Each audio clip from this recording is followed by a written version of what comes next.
dacă ești un om cinstit, eu vorbesc acum de a conduce o țară sau de a conduce un guvern, dacă vrei. Dacă ești un om cinstit și te înconjori de oameni buni și profesioniști care iubesc țara asta, patrioți adevărați, poți să faci multe lucruri bine, foarte bune, decât unul care nu-și dorește binele comunității și care este competent. Ăla poate să facă mult mai mult rău. Cred că eu am demonstrat și faptele cred că ar trebui să vorbească despre fiecare. Ce au făcut ceilalți? Eu voi fi un președinte implicat. Voi ține legătura cu guvernul, e foarte important rolul premierului, voi ține legătura cu guvernul, dar vreau să mă duc și în teritoriu, vreau să aud primarii, vreau să aud oamenii. Și nu mă duc așa pe stradă, o să mă duc și așa pe stradă. De acolo vin. Pentru că acolo am fost atâta vreme. Politicienii noștri pare mai degrabă că sunt niște politicieni de laborator. Au rupt legătura cu realitatea și cu oamenii. Mai zi-mi ceva care ar trebui să te califice pentru jobul ăsta, pentru că este cel mai important job din România. În afară de capacitatea asta foarte umană, foarte feminină de a negocia, de a pune oamenii la aceeași masă, de a selecta cele mai bune informații și opinii, ce altă competență crezi că e importantă pentru jobul ăsta? Munca și nu mă las. Și ca să se audă vocea oamenilor, eu o să mă țin și de guvern și de parlament, o să fiu poate un coșmar pentru ei, pentru că o să fiu implicată. Asta mă califică. Și o să fiu cu siguranță un președinte implicat. Nu o să mă vedeți prin vacanțe de lux, ci mai degrabă în țară, mai degrabă în parlament și în guvern și nu mă las. Țin foarte mult să unim această țară, pentru că mi se pare că pleacă din ce în ce mai mulți oameni, vin și câțiva, dar puțin. Mă bazez foarte mult pe mediul antreprenorial, ei pot să ducă țara înainte și voi lupta pentru tăierea taxelor. Nu mi se pare normal ce se întâmplă acum și noi numai așa putem să dăm înainte și nu văd altă variantă decât cu un guvern de dreapta.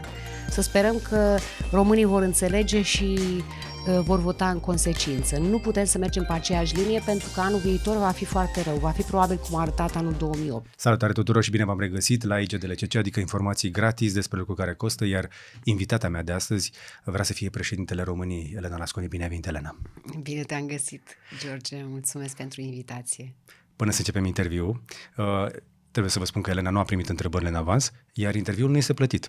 Dar este susținut de membrii noștri, care vreau să le mulțumesc, cei care ne susțin pe YouTube și de niște companii care, spre exemplu cei de la Tudor Taylor, mi-au furnizat cămașa și mai avem un sponsor pentru care o să găsiți și link-uri în descriere, o să-i vedeți spotul mai încolo, ca de obicei, pentru un pic de transparență.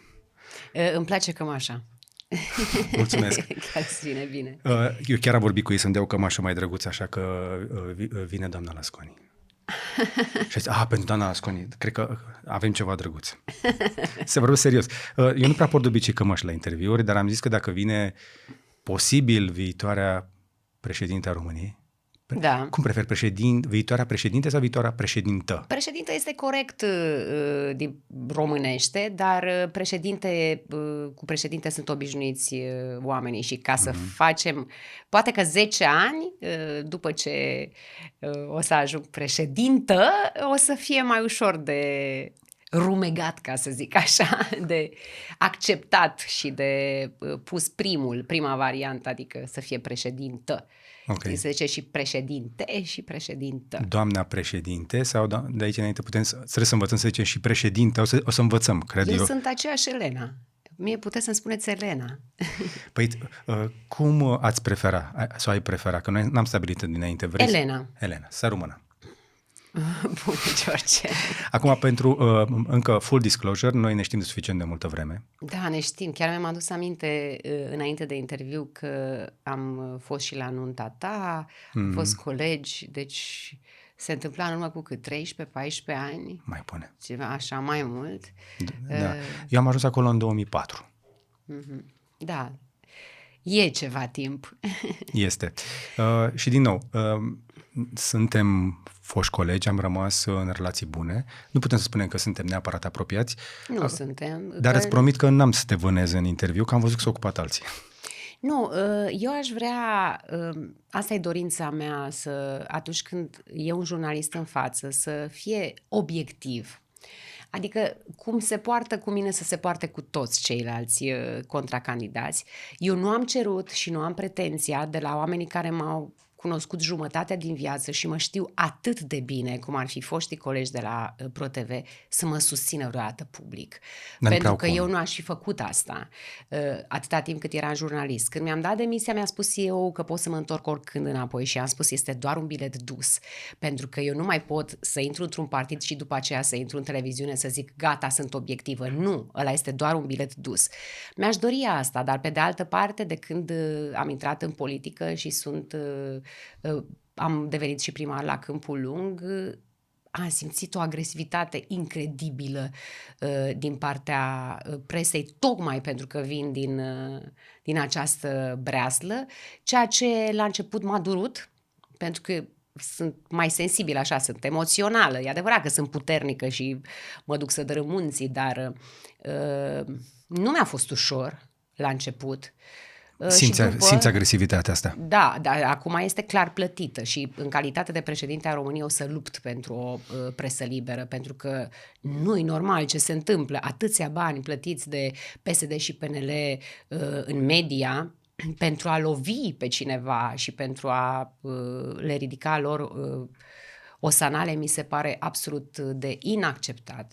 Nu se poate așa ceva. Chiar am vorbit și cu doamna ambasadora Statelor Unite despre asta, despre presă, că nu mai prea putem să avem acest PSD și PNL care, pentru, încă o dată, transparență totală, am invitat candidații lor aici, care îmi spun că sunt preocupați sau alte lucruri de luni de zile, deși văd disponibil să se ducă în anumite părți din presă.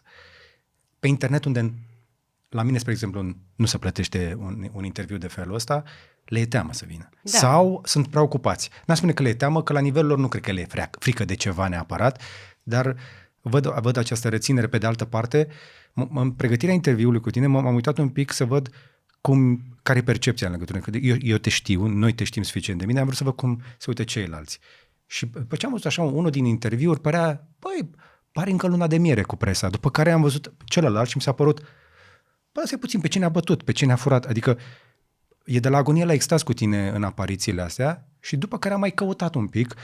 În ultimele 24-48 de ore, sunt sigur că n-ai timp să le vezi pe toate, am văzut niște afirmații despre tine aproape jignitoare. Nu sunt aproape, sunt extrem de jignitoare. Au fost extrem de jignitoare și eu, spre deosebire de toți ceilalți contracandidați, eu sunt cinstită. Viața mea e o carte deschisă de 30 de ani. Se știe totul despre mine.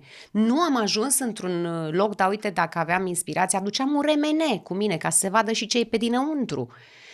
În rest, totul se știe despre mine. Nu am ascuns nimic și văd tot felul de minciuni, de la facultatea mea, la o grămadă, de la că mă cercetează parchetul european. Nu mă cercetează deloc parchetul european. Nici nu are treabă cu primăria. Practic verifică în rem, adică nu e vizată nicio persoană, verifică 2 firme care au fost partenere și care au fost pe picioarele lor. Dacă au greșit cu ceva, ele să plătească. Adică nu are nicio treabă Elena Lasconi. La fel și cu... ați văzut dumneavoastră vreodată de după Revoluție să se fi pus problema de notele pe care le-a obținut la școală foștii președinți ai României? Eu nu mi-aduc aminte. Ce mai vreți să aflați? Ce anume vă mai interesează despre mine? Dar e bine că se întâmplă asta de vreme. Că după ce le clarificăm pe astea, să vedem că poate mai vorbim și despre lucrurile care contează cu adevărat. Scopul meu cu interviurile astea și primele le-am avut cu Mircea Joană, cu niște limitări, pentru că prima dată când l-am adus, și din nou cred eu că cei care sunt la putere au avut impresia că eu sunt și în tabăra lui Joană, este că omul chiar a venit cu bună credință să vorbească despre cum ar trebui să înțelegem noi situația asta cu Ucraina. Pentru că noi, de sus până jos, noi nu avem comunicare transparentă în legătură cu ce se întâmplă și viitorul nostru imediat. Și pe parcursul acestui interviu eu aș avea nevoie să aud de la tine în cazul ăsta cam în ce direcție ar trebui să mergem, pentru că mie nu mi este clar. Direcția este pro-vest. Păi și pro-vest e banal să spui chestia. O să zic concret. Nu o să ajungem și acolo. Ok, bun. Ajungem și acolo. Până când să înțelegem însă care ți-e planul. Ce ne vinzi aici? Că dacă vrei să fii președinte, ar trebui să ne dai ceva la schimb, nu? Că doar bineînțeles. Noi te lăsăm pe tine să ne conduci după aia și toți ne imaginăm că tu trebuie să faci ceva pentru noi. Da. Până acolo trebuie să înțelegem totuși un pic cine e. Și hai să ne ducem totuși un pic în spate, că Spuneai că nu ai scheleți în dulap și asta dintr-un motiv foarte simplu. Tu chiar vii foarte de jos. Da. Se poate mai jos de atât? Nu știu, probabil. Am filmat în decursul carierei mele cazuri și mai rele, dar pe de altă parte eu nu am simțit asta, pentru că felul de a fi al bunicii mele, mama Betty, Dumnezeu să o odihnească, îmi făcea tot timpul o poveste, îmi spunea o poveste și nu simțeam grijile, nevoile. Da. Le-am aflat mai târziu, adică mi-am dat seama mai târziu despre ele și mai ales că eu eram prima nepoată, eram cea mai mare. Fratele meu cu 2 ani mai mic, verișoara mea cu 1 an și am crescut împreună într-o casă în care stăteam 9 în 2 camere erau, una era mai mică și după Revoluție am aprins. Deci am dat de libertate la majorat. Da, m-am luptat toată viața pentru a mă autodepăși. Am luptat toată viața să am un trai mai bun, să am o carieră.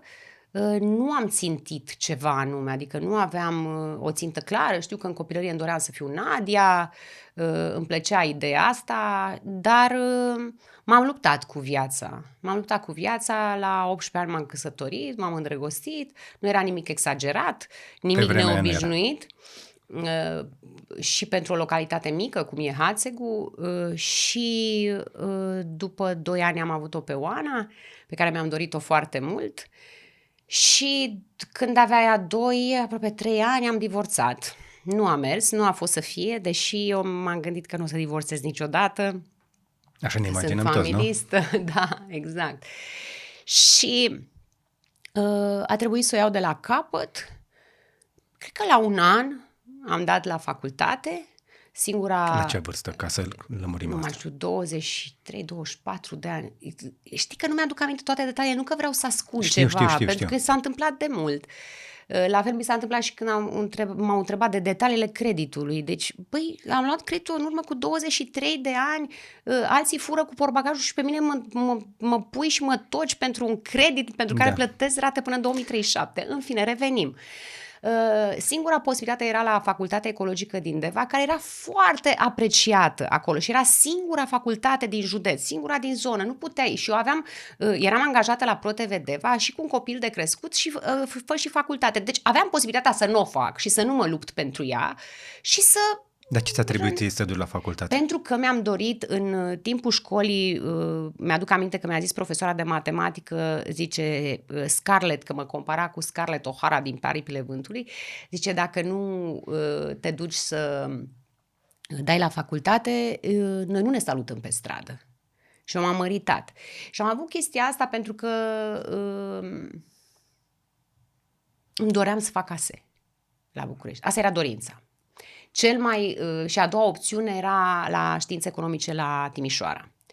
Acolo se duceau și acolo s-au și dus foștii mei colegi. Preferau Timișoara, că era mai aproape de Hațeg. Și am dat la facultate primii 2 ani, mi-a fost foarte greu. Deci erau profesori buni care veneau de la ASE, de la București și de la științele economice de la Timișoara. Dar am reușit să trec examenele cu greu. Gândiți-vă că eu de la ora 7 eram la redacție, deschideam jurnalele de la București de la 19:30, erau atunci cu știrile făcute de mine și cu live-uri, iar jurnalul de la ProTV Deva era la ora 22 și eu cel mai devreme ajungeam la 11 jumate acasă și erau zile în care trebuia să mă trezesc la 3 dimineața să mă duc în Valea Jiului ca să prind schimbul care iese din mină. Nu a fost ușor, pentru că îmi doream să învăț. Eu am luat concursul pentru prezentator la ProTV Deva și mi-am dorit întotdeauna să învăț. Întotdeauna mi-a plăcut interacțiunea cu oamenii. Dar până la asta, e o chestie importantă. Puțină lume reușește să pătrundă cu adevărat cât de departe era facultatea, Bucureștiul, civilizația pentru unii ca tine și, din nou, nu vreau să pară că simpatizez sau că sunt din tabăra ta, am o poveste foarte asemănătoare. Eu nu mi-am putut imagina că pot să fac jurnalistică la București, pentru că știam că nu-mi permit. Da. Și atunci am dat la Sibiu și am intrat și la Sibiu și la Brașov și am ales să rămân la Brașov la o facultate privată pentru că munceam. Am muncit din liceu. Da? Puțin lumea înțelege cum este să muncești din liceu, să muncești în facultate, genul ăsta de muncă în care muncești și noaptea, te duci de la prima oră dimineața și nu știi când te duci acasă la sfârșitul zilei, adormi cu capul rezemat de pereții redacției uneori, trebuie să mai trimiți noaptea materiale la București ca să poți să trăiești. Eu eram plătit la bucată. Da, știu exact că am trecut în aceleași lucruri. Eu acum nu vreau să găsesc scuze, dar m-am ambiționat atât de tare, pentru că dorința a fost să termin ASE, să dau licența la ASE. Și am învățat mult pentru asta. Am învățat, aveam toată casa tapetată cu hârtii pe care scriam lucruri, adică deschideam oriunde, deschideai cartea, eu știam, îți spuneam care-i treaba. Și mi-aduc aminte că a fost o super concurență atunci, erau mulți care dădeau licența și vreo 2-3 mi-au picat în anul în care am dat. Și eu am luat 10 mi se pare că s-au dat doar 2 de 10 la lucrarea de diplomă, 10 la lucrarea mea de diplomă și la scris am luat tot 40. Deci am avut o licență de 9-20. N-am ascuns niciodată asta. Pentru că am și arătat că înainte cu o lună dădusem un interviu la Femeia unde am spus că am urmat facultatea ecologică din Deva și am dat licența la ASE și așa mai departe. Da. Asta a fost știrea, că eu am ascuns, că se află ce se află. Nu! Au fost știri când am terminat facultatea, cu mine în poză și cu fiica mea, mi-ajungea până aici, și cu bucuria pe care am avut-o acolo. Niciodată nu mi-a fost rușine cu asta și am spus cât de greu mi-a fost. Dar, pe de altă parte, astea sunt niște nimicuri. Știți care-i treaba? Nu cred că ar trebui să te uiți la degetul care arată și la direcție. Pentru că ei încearcă să mute atenția și să te ducă undeva în ridicol. Dar gândiți-vă, eu, ca primar, sunt ordonator principal de credite, da? Deci eu știu exact cum se construiește un buget, cum am luptat pentru el în Consiliul Local și sunt singurul primar din România care a dus în 3 ani și jumătate fonduri europene cât e bugetul orașului pe 40 de ani. Asta n-a făcut niciun primar. Deci e importantă viziunea. Nici măcar, în 3 ani jumate, zic. Da. Și nu că vreau să mă bat cu cărămida în piept, că nu asta e ideea. Ideea este că atunci când dorești să faci... Știți ce e cel mai important? Mai important decât competența, știți ce e? Perseverența. Cred că cinstea. Dacă ești un om cinstit și vrei să faci lucruri bune... Am văzut și oameni cinstiți, dar săraci. Nu. Dacă ești un om cinstit, eu vorbesc acum de a conduce o țară sau de a conduce un guvern, dacă vrei. Dacă ești un om cinstit și te înconjori de oameni buni și profesioniști care iubesc țara asta, patrioți adevărați, poți să faci multe lucruri foarte bune decât unul care nu-și dorește binele comunității și care este competent. Ăla poate să facă mult mai mult rău. Cred că eu am demonstrat și faptele cred că ar trebui să vorbească despre fiecare. Ce au făcut ceilalți? Revenim la IGDLCC îndată ce-ți spun despre sponsorul nostru, Darkom Energy, cei care ne garantează că nu ni se sting luminile din studio, adică nu avem niciodată pene de curent. Panourile fotovoltaice, invertoarele și bateriile sunt inima sistemului nostru energetic și cred cu tărie că sunt investiții importante, dar și rentabile. Cu acest sistem am economisit deja mii de euro la facturi, dar și mai important avem electricitatea garantată, fără fluctuații care ne pot defecta electricele și electronicele. Dacă ai în plan să construiești, să renovezi orice fel de clădire, inclusiv industrială, alege o soluție solidă de generare și stocare de energie. Noi colaborăm cu echipa Darkom Energy și îi recomandăm. Eu vreau să sap un pic în bucata asta de trecut, pentru că, încă o dată, puțină lume înțelege cât de greu erau anii aia pentru oricine vrea să schimbe condiția. Noi nu aveam în spate decât exemplele părinților și bunicilor noștri. Abia venise această formă de democrație reinventată la noi și pe vremea aia umbla și mitul ăla că sunt 100 la poartă. Chiar erau. Pe vremea chiar erau. Chiar se băteau 100 de oameni pe un job, ori la ProTV, ori pe un post de orice, pe oriunde. Pentru al meu s-au bătut 1400. Atâția au fost pe loc la concursul pentru a intra la ProTV Deva. e greu să înțeleagă pentru cineva din 2024 o competiție de genul ăsta, pentru că și la facultățile din București competiția nu mai este de 10 pe loc. E 1, 2, 3, 4. Aud povești de genul ăsta că sunt facultăți în care se fac campanii de comunicare ca să mai vină niște studenți, pentru că nu prea mai vin. Sunt atât de multe oportunități în 2024 încât puțin lumea înțelege că generația ta, dar și a mea, a fost împinsă de, în primul rând, de foame, de dorința de a face ceva, dar și de puține opțiuni. Noi am avut puține opțiuni. E adevărat. Și totuși, dintre toate opțiunile alea puține, de ce televiziune? Măi, cred că cum ai spus tu, prima dată din dorința de a pune o pâine pe masă. Pentru că lucram la radio și nu mi-ajungeau banii ca să pot să plătesc facturi. Și la un moment dat a venit un prieten de-al tatălui meu, care atunci se înființase CNA-ul, cred. Era de foarte puțin timp și el lucra la CNA, tata lucra la Direcția Radio-Televiziune Timișoara, dar nu era jurnalist, vopsea relele de televiziune alb-roșu și era electrician, știa ce să repare acolo jos, unde era releul ăsta. Și a venit la mine și mi-a zis că este un concurs la ProTV Deva, nu știam ce este ProTV Deva, că la Hațeg nu se prindea, și că să mă duc și eu. Și hai să mă duc, eu muncitoare, eu mă țin de treabă, zic hai să vedem ce-o fi acolo. Că alternativele nu erau prea multe. Nu aveai. Și eu eram DJ și după da, era o emisiune rock când a venit să-mi spună de treaba asta și când m-am dus în cealaltă zi, eu de ce m-am dus? Stai să vezi de ce m-am dus. După Revoluție, după ce m-am căsătorit, eu am zis viitorul e calculatorul. Ți-ai dat seama de chestia asta? Da, așa m-am înscris la singurul curs recunoscut de Ministerul Educației de operator, programator la Deva și făceam naveta, un an de zile am făcut asta, cu personalul de la Hațeg la Deva, iarna mergeam cu zăpadă în vagon, să ne înțelegem, deci era ceva îngrozitor. Dar m-am ținut de asta, nu m-am lăsat. Am zis că vreau să fac cursul ăla, că sigur viitorul e calculatorul. Și ca să fiu antrenată, pentru că nu aveai nici acolo calculator cu tastatură, eu m-am antrenat foarte mult cu mașina de scris, o mașină de scris veche, ca să văd cât de repede pot să scriu, ca să nu mă fac de râs, să scriu repede, știi? Adică aveam eu chestia asta, să mă antrenez în timpul liber. Și când am auzit că e post la ProTV Deva, eu m-am gândit că e cum se vedea televiziunea particulară din Hațeg cu anunțuri, vând mașină, vând casă, vând nu știu ce. Și am zis, mamă, cum știu eu acum să scriu repede, să vezi tu ce treabă bună fac eu la ProTV Deva. Eu de asta m-am dus. Și când am ajuns acolo și am văzut o stradă plină, deci o stradă plină de oameni, 1400 erau.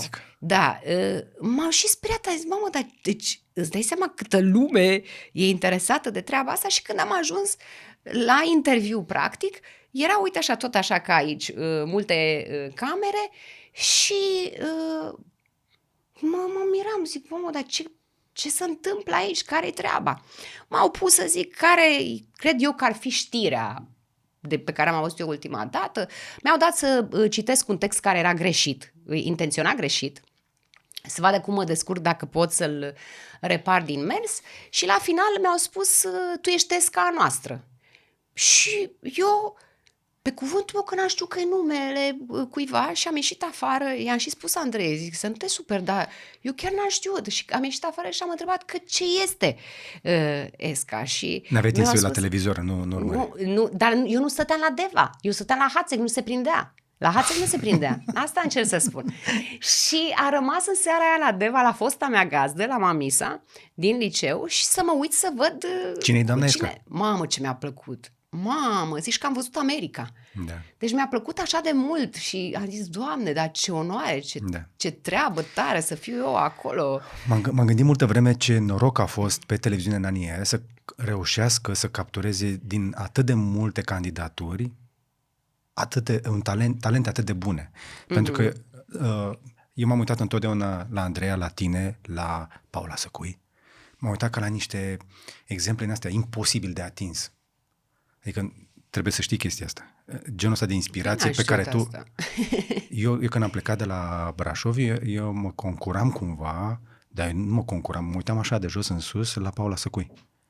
Și am zis... Pentru cine nu știe, Paula Săcui este un editor extraordinar. Cel mai bun editor din România. A fost și reporter de teren, a făcut și corespondențe, dar e un editor extraordinar. Cel mai bun din România. Am putea să spunem asta. E acolo în spate, nu o mai vedem, dar eu mă întâlneam pe teren cu Paula la aceeași știre și pe aia mă uitam la știrea mea și pe aia mă uitam la știrea ei. A ei era o poveste, a mea era un gunoi. Și m-am ambiționat să fac mai bine. După care am început eu să mă uit așa și către București, dar nu credeam eu că ajung eu vreodată acolo, că nu-mi permiteam. Băi, și când te vedeam pe tine transmițând, aveai la un moment dat un pardesiu roșu. Nu știu, câte... A fost unul galben și unul roșu. Așa. Băi, nene. Deci trebuie să scoate cineva imaginile alea de prin arhive. Daniel Cain, dacă se uită, poate scoate în campania asta imaginile de pe la parade. Da. Nu numai asta, când a venit Papa, când a venit Clinton, la cutremurul din Turcia din 1999, în Afganistan când am fost cu... Deci au fost niște momente foarte tari și nu ajunge acolo, deci e muncă multă în spate și nu te ține ProTV-ul 25 de ani pentru că nu știi. Da. Nu, trebuie să demonstrezi în fiecare zi că asta este ideea. Nu faci o dată la săptămână sau o dată pe lună. Trebuie să demonstrezi în fiecare zi și pentru mine ProTV-ul a fost familia mea. Mai aș insista un pic pe chestia asta. Din nou, nu vreau să ne facem nici prieteni, nici dușmani pe acolo, dar asta cu familia, într-adevăr, sunt oameni care întotdeauna ți-au fost apropiați.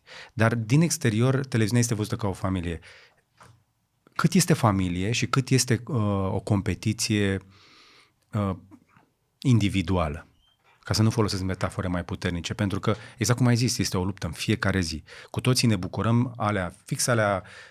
Mi-aduc aminte că eu încă am prins vremurile când ne uitam la 7 la jurnal și ne uitam să vedem cine a făcut cel mai bun material și chiar să mai și aplauda.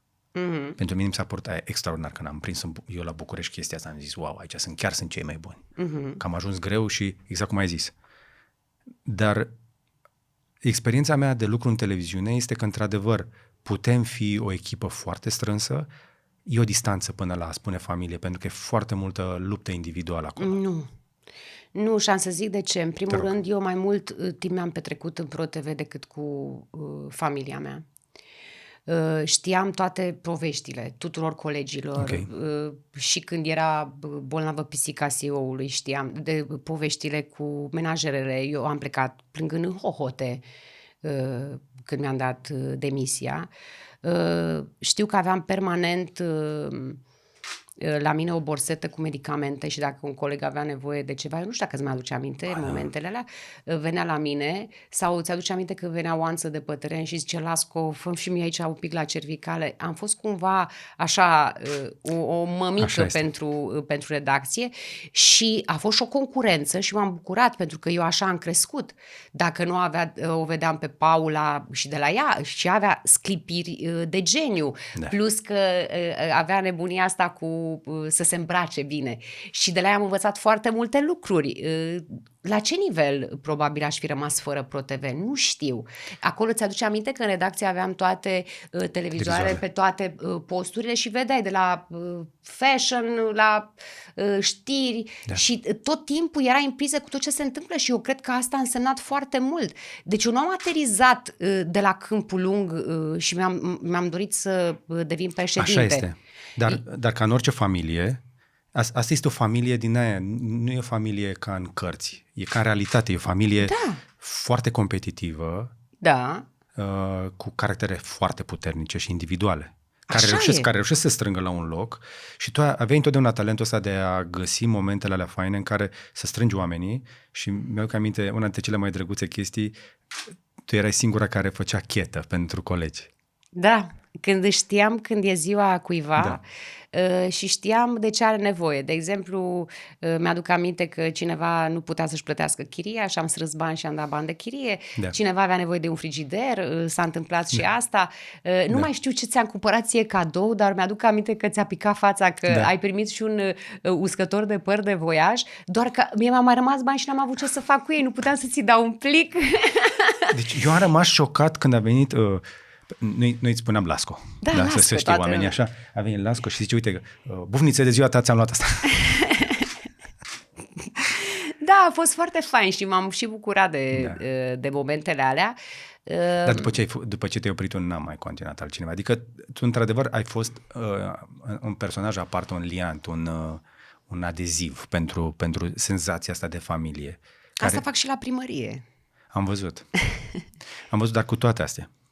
Dincolo de partea asta de carieră, care știu sigur că te-a dus în multe locuri, în multe situații dificile și nu vreau să sap acolo în povestea aia cu cutremurul din Turcia, care știu că te-a încărcat foarte, foarte puternic. Nu vreau să storc emoții aici. Vreau totuși să înțeleg de ce ai plecat. Pentru că mi-e ciudă că oameni ca tine nu mai fac televiziune. Puteam să ies la pensie din televiziune, dar eu spun unul dintre... Întotdeauna am fost prezentă, m-am dus la proteste, când era protest mă duceam, acolo am fost antisistem, dar cred că momentul cel mai dureros, primul moment dureros a fost când a plecat Oana și a zis că ea nu vrea să se mai întoarcă niciodată. A plecat la Paris. Fratele meu, eu nu mi-am văzut toți nepoții, e în Australia. El e acolo. Prietenii mei cei mai buni sunt în America și toți spun că vor să se întoarcă la pensie. Dar dacă funcționează sistemul și dacă va funcționa sistemul.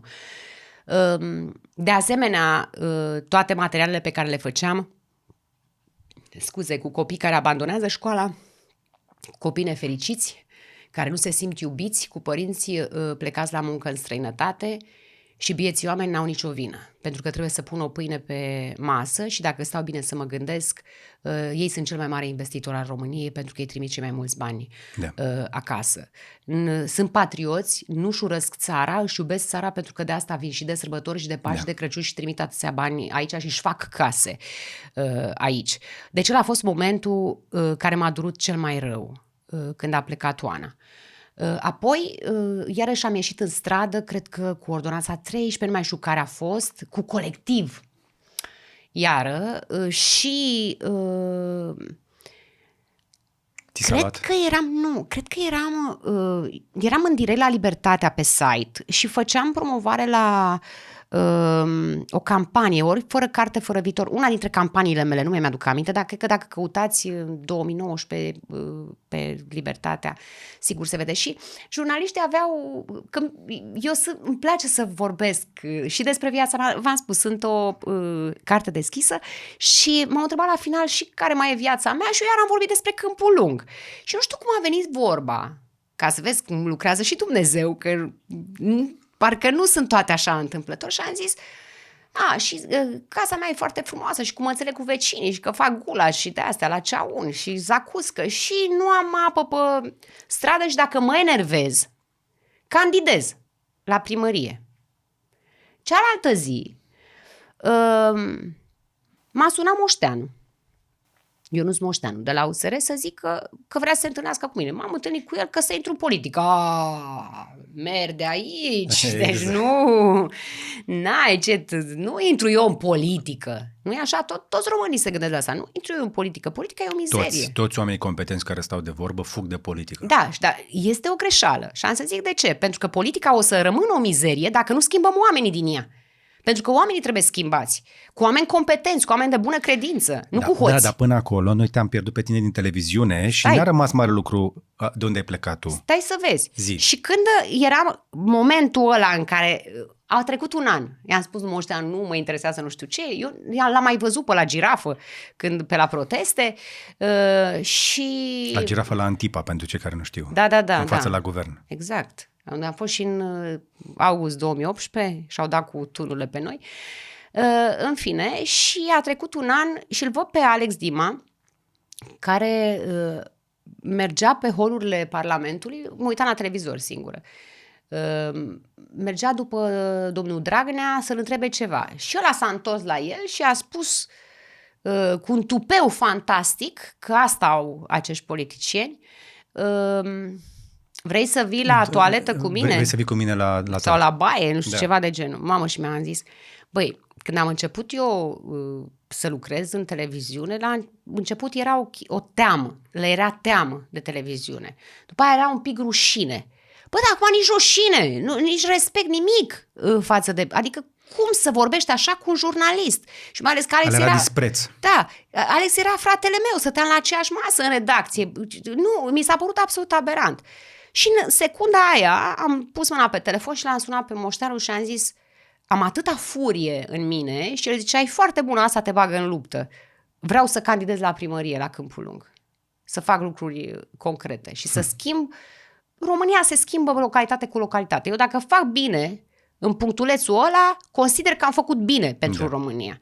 Și asta m-a băgat în luptă și nu-mi dădea nimeni nicio șansă. Vă dați seama și plus că erau și poveștile cu alte jurnaliste, să nu dăm nume, care au ajuns primari, dar jurnalistele respective au fost, cum să zic, susținute de un partid, de un mamut puternic. La Câmpul Lung USR nu exista.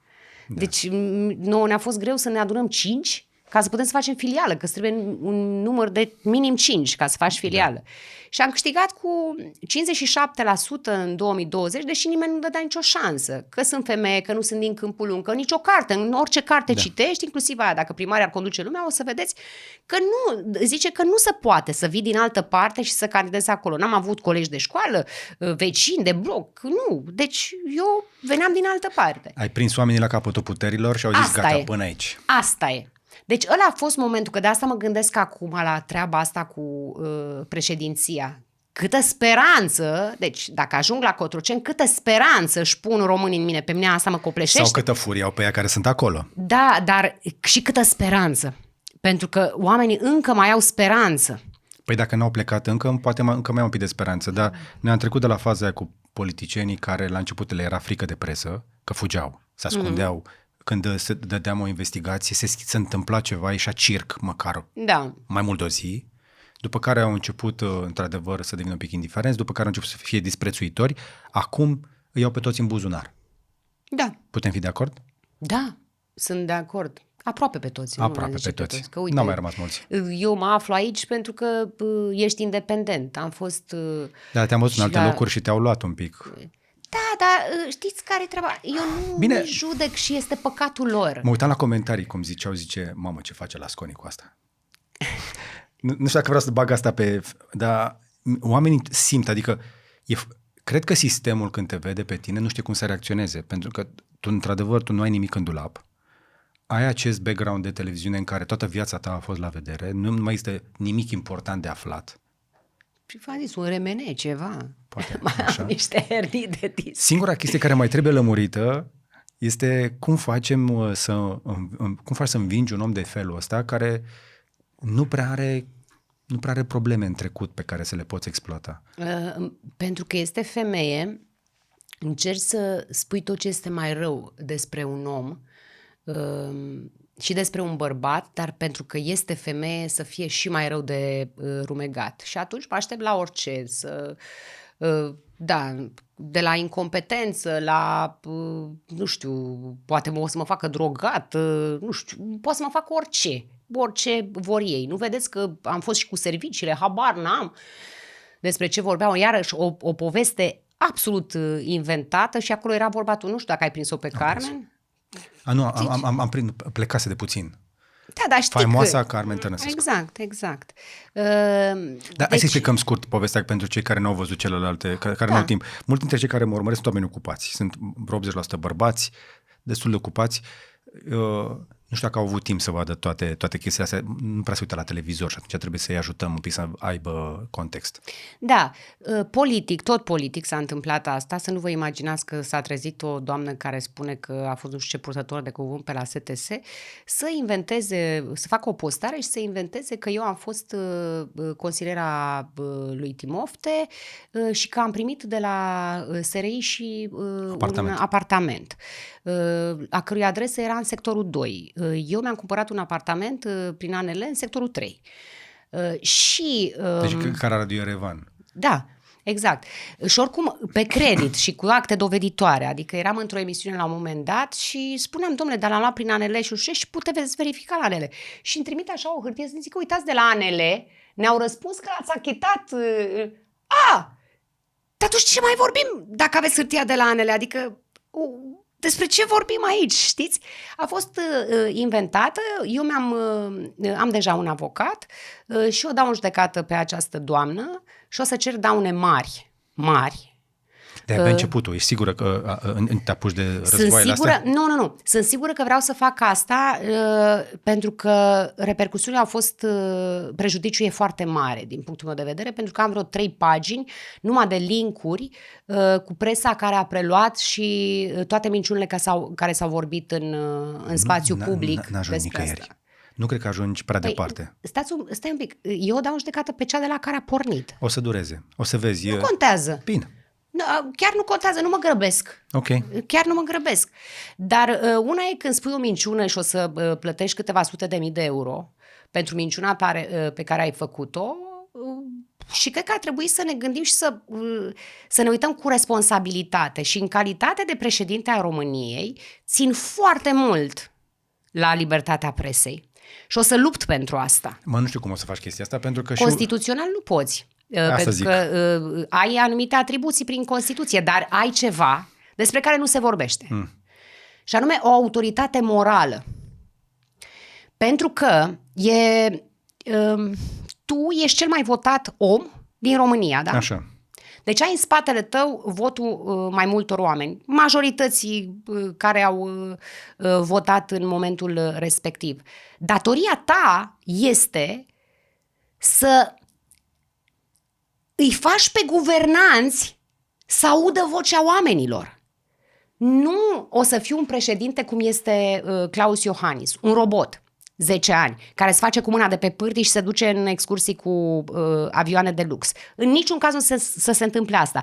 Dar tu poți să te duci în ședințele de guvern, poți să te duci în Parlament. De câte ori l-ați auzit pe Klaus Iohannis vorbind despre faptul că au crescut taxele foarte mult la mici întreprinzători, îi sufocă, parcă îi urăsc, parcă guvernul urăște antreprenorii români. Dar are Klaus Iohannis vreo părere despre ceva? Ce anume? Klaus Iohannis are vreo părere despre ceva? În ultimul mandat nu are părere, uneori mă gândesc oare când vorbește, nu știu, o fi înregistrat din celălalt mandat pentru câteva dintre ele. El lipsește de la întâlnirile importante. Nu a dat niciun interviu încă din mandatul trecut. Nu a avut nicio dezbatere înainte de ultimele alegeri. Adică a reușit să posteze într-o singură alternativă la ceilalți, după care a ajuns la putere și i-a pus la guvernare. Da, nu a avut nicio părere. Tocmai de asta, eu voi fi un președinte implicat. Voi ține legătura cu guvernul, e foarte important rolul premierului, voi ține legătura cu guvernul, dar vreau să mă duc și în teritoriu, vreau să aud primarii, vreau să aud oamenii. Și nu mă duc așa pe stradă, o să mă duc și așa pe stradă. De acolo vin.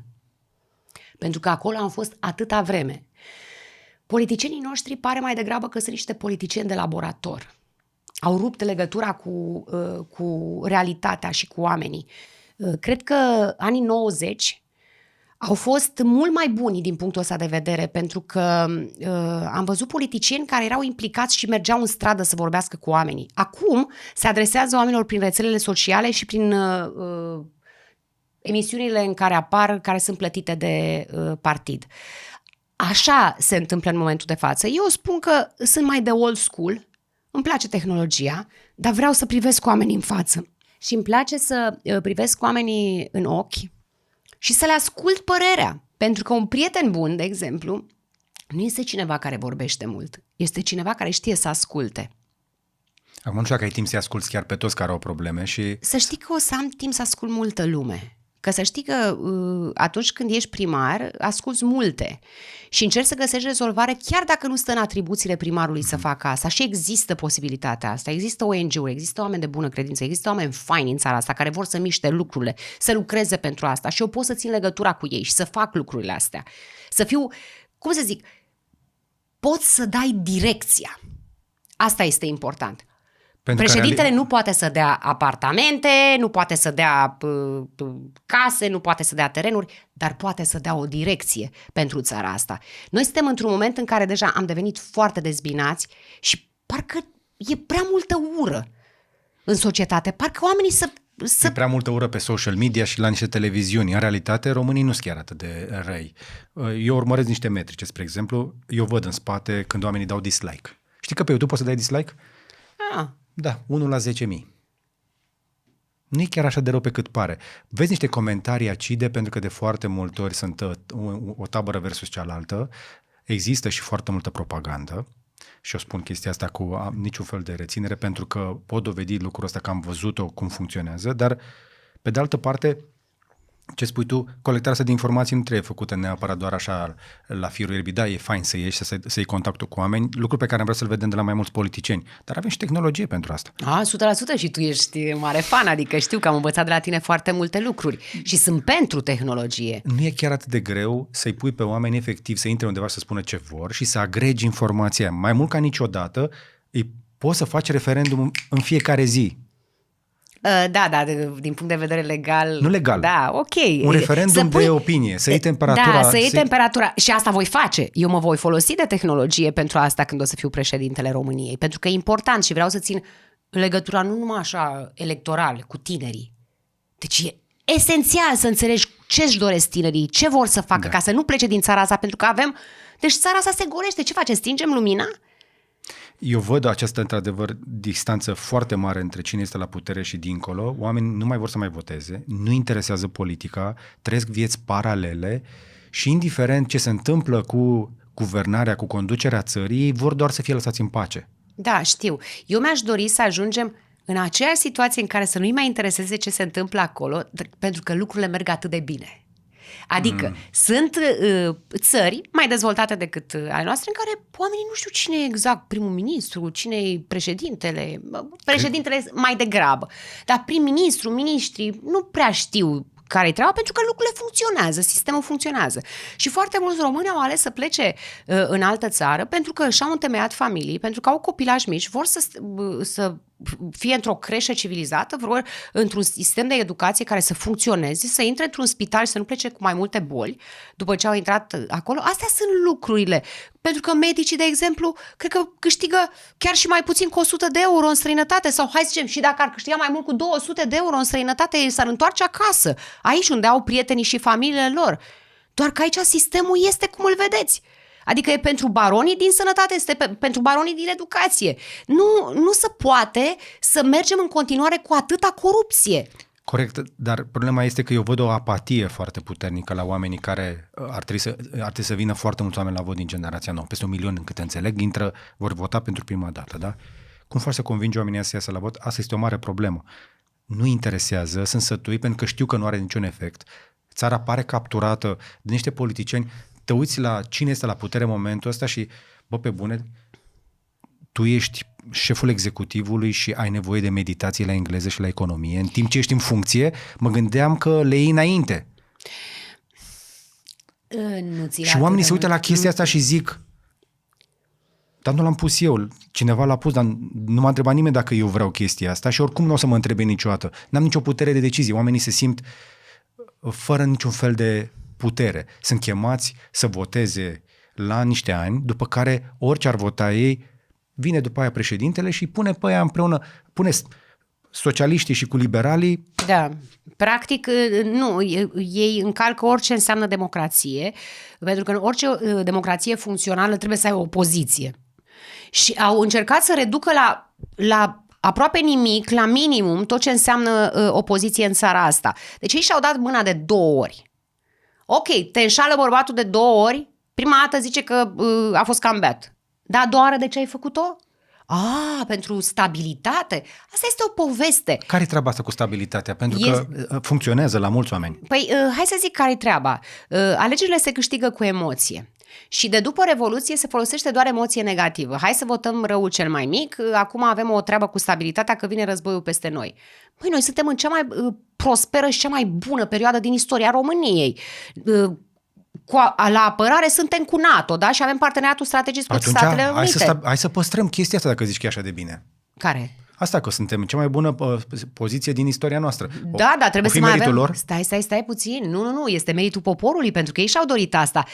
Până în intrarea în UE, nu numai despre asta vorbeam, cum intrăm în Uniunea Europeană și cum vrem să aderăm la NATO. Și iată, NATO își face o treabă foarte bună de 75 de ani. Apără Europa și statele care sunt în NATO și niciuna dintre țări nu a încălcat articolul 5, acela de dacă atacă cineva, adică nu au nu au vrut să facă chestia asta testeze asta. ca să se ajungă la un război.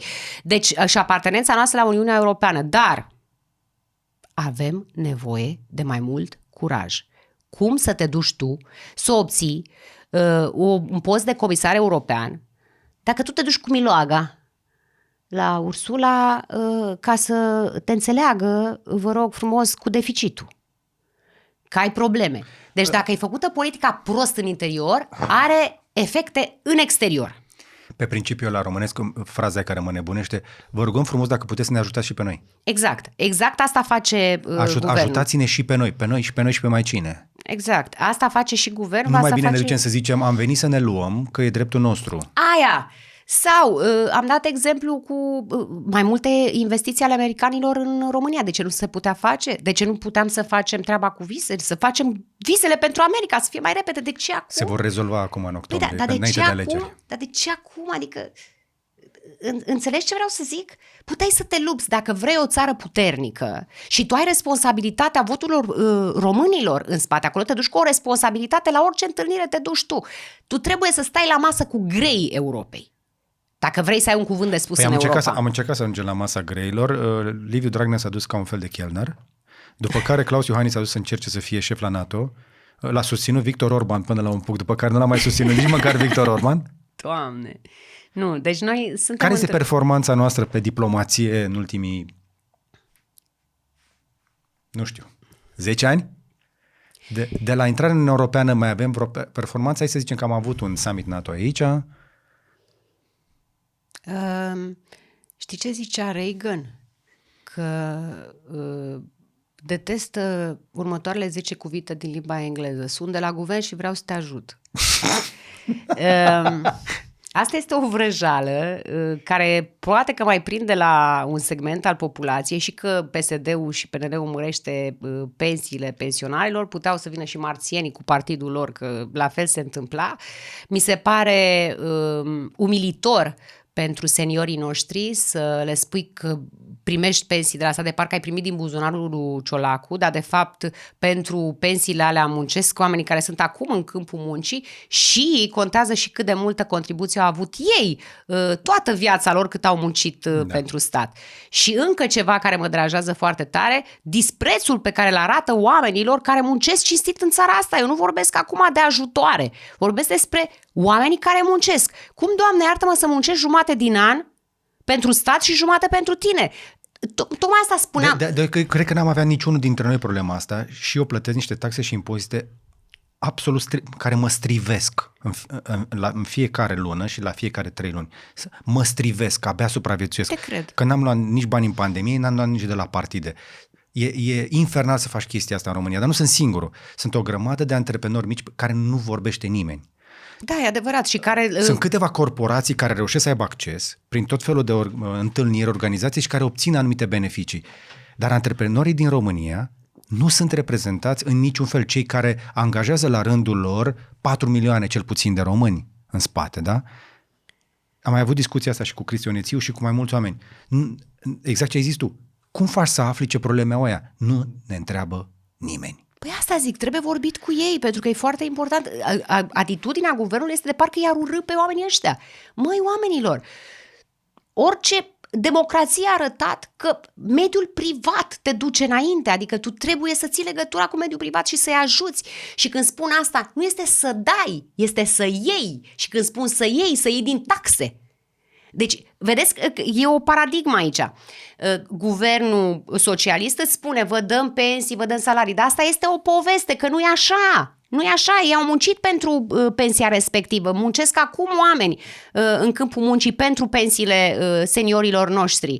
Nu e așa, trebuie să tai din taxe. Singura soluție ca noi să ne revenim ca țară, pentru că e foarte rău ce se întâmplă, deficitul e ceva rău, inflația, am văzut acum o știre că de fapt nu a mai crescut, a scăzut puțin inflația și trebuie să ne bucurăm acum, să și aplaudăm. Nu, a scăzut un pic rata de creștere a inflației, care la 5%, Da, e enorm. Și este enorm. Și nu mi se pare normal să faci credite cu dobânzi mari ca să plătești pensii și salarii la bugetari, așa cum nu mi se pare normal să crești taxele pe muncă și taxele micilor antreprenori și antreprenorilor. Tu trebuie să le tai ca oamenii ăia să aibă predictibilitate și să-și dorească să investească aici. Pentru că ar veni și mulți străini care să investească în România, dar văd că nu există predictibilitate, nu știi ce se întâmplă, să schimbă legea de până pe altul, nu știi care-i treaba, nu ți asigură nimeni nicio siguranță.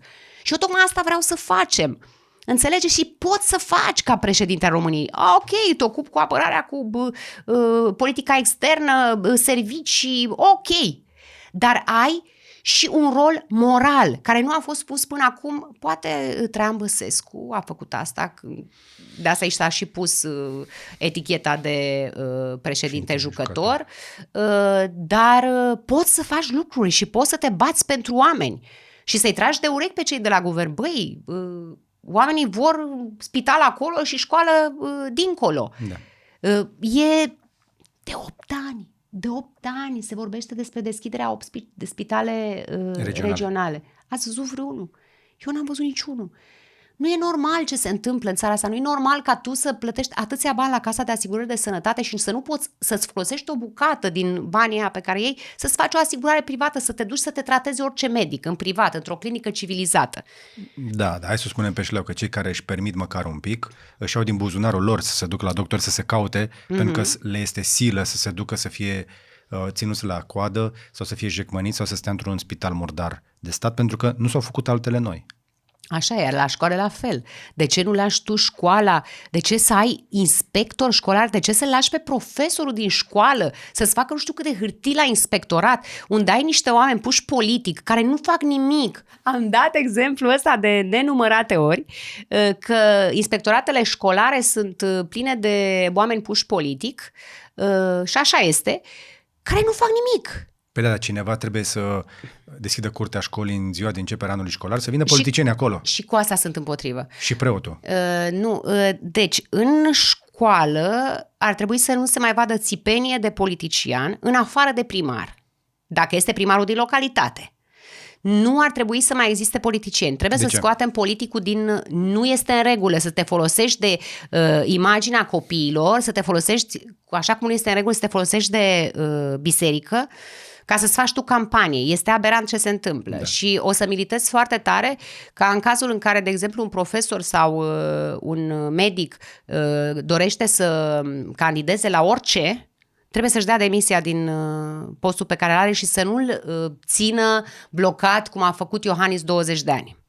Să nu mai aibă posibilitatea asta. Da. Deci este esențial să scoatem politicul din școală. Plus că ar trebui desființate toate inspectoratele școlare, iar puterea să o dai fiecărei școli, pentru că fiecare școală știe cel mai bine de ce are nevoie.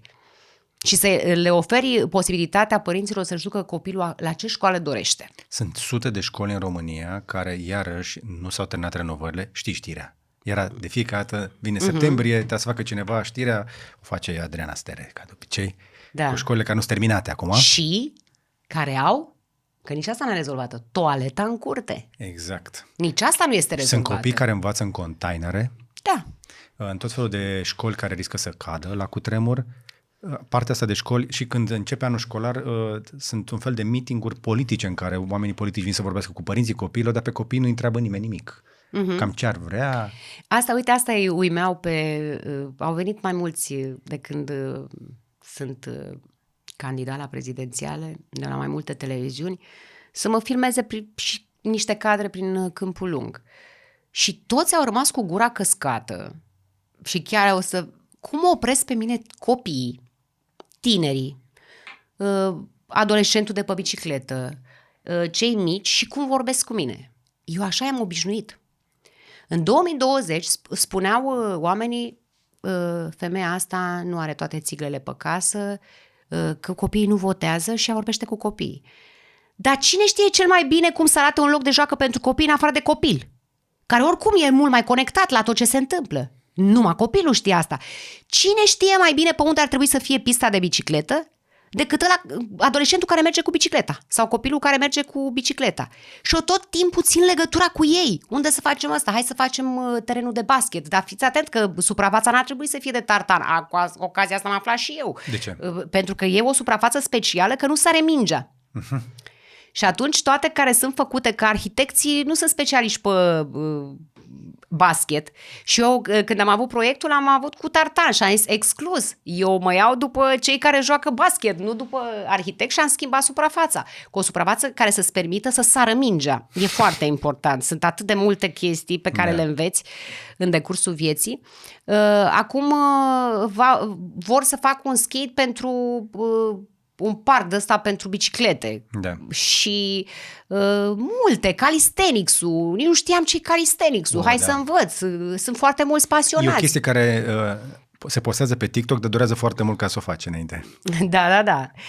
Și am ținut foarte mult legătura, adică la mine nu sunt povești. Eu am avut cel mai tânăr consilier al unui primar din România, 20 de ani avea și acum este și consilier local. Andrei, are 23, cred că împlinește 24. Okay. Și eu chiar țin legătura și sunt foarte deschisă la tot ceea ce îmi spun tinerii și am multe de învățat. Pentru că în rest, jumătate din ei se uită afară. Vor să plece. Toată lumea vrea să plece undeva. Lumea este mai deschisă ca niciodată. Dacă o să se elimine și vizele către Statele Unite, mai facem un brain drain, după ce ne-au plecat o grămadă către vest. Însă, în paralel, văd și o mișcare din asta de întoarcere a multor români dinspre Occident înapoi către România. Văd străini care vor să mute aici. Problema este că mi-e teamă că mulți dintre ei, după ce se vor întoarce, vor vedea că s-a mai așezat câte ceva pe aici, pe acolo, dar exact cum ai zis tu, sunt prea multe probleme de lipsă de predictibilitate, taxare, inflație. Nu știi exact cum să-ți bugetezi o chestie. Pentru că măririle astea de pensii, iarăși, pensionarii nu știu că de fiecare dată când li se dă 100 de lei în plus, li se iau 2, de fapt, în scumpirea prețurilor. Cu inflația. Da, dar cred că cea mai mare problemă a noastră este corupția, care a ajuns la cel mai înalt nivel.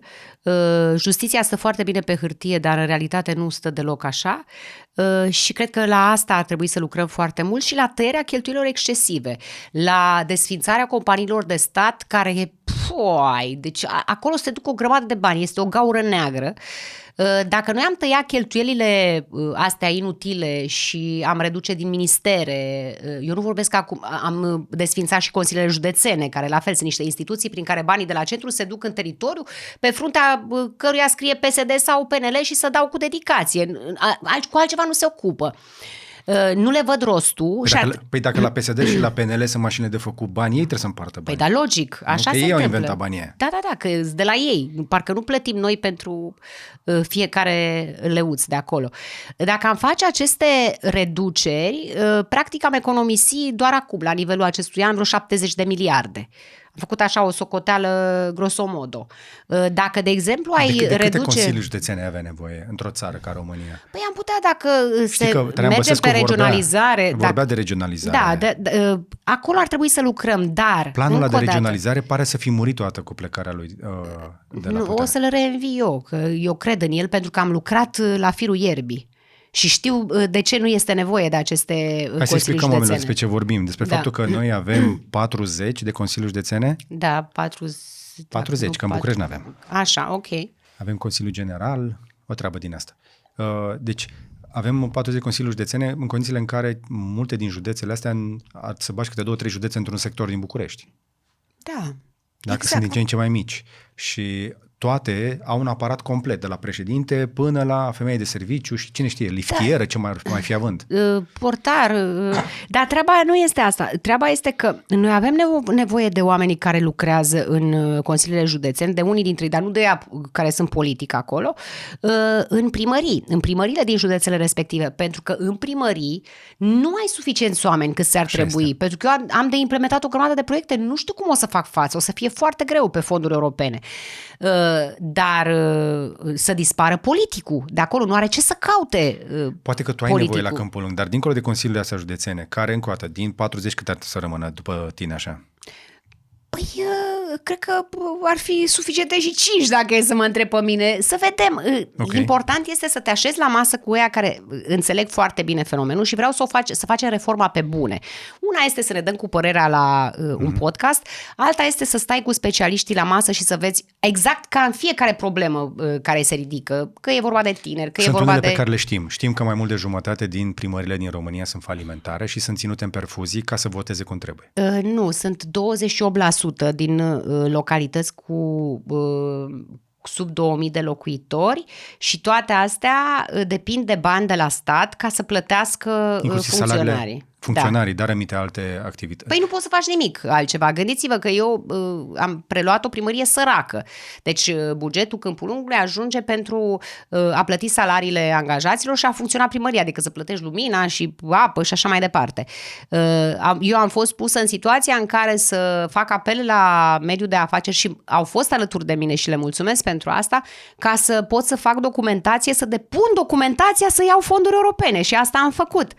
Și am reușit această performanță și cu care mă mândresc, de ce să nu mă mândresc? Deci ți-au făcut cei din privat dosarele de fonduri?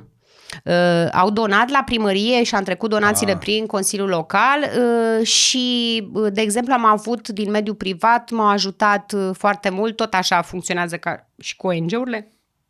Scuze. Au cumpărat un lift la policlinică, am renovat parterul policlinicii, am renovat o secție la spitalul, 2 secții la spitalul municipal. Am făcut multe lucruri cu sprijinul ONG-urilor și a agenților economici, pentru că în felul ăsta, pentru că îi ascult și pentru că am făcut atât de multe lucruri, am și unit oamenii. Bineînțeles. Și asta simt.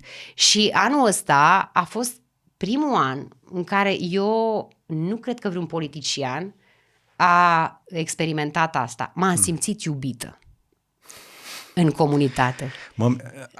Hai să ne mai întoarcem totuși un pic la niște chestii, că eu încerc totuși să scot niște lucruri despre strategie și de viziune, nu emoție. Că alegerile se câștigă pe emoție, pe mine mai interesează ce ai de gând să faci efectiv. Da. Înțeleg că ar fi bune, tu zici 5 consiliuri de ține, am auzit o variantă între 5 și 8. La primării putem fi de acord că am putea desființa cu ușurință cel puțin 2000? 2000? Nu cred. Nu cred că cam 1000 s-ar putea 1000 sigur. Cam 1000, da, dar 2000 cred că este cam mult. Încă o dată, trebuie să vedem exact. Dar sigur trebuie să intrăm și să restructurăm toate. 100% și să diminuăm și din numărul de ministere.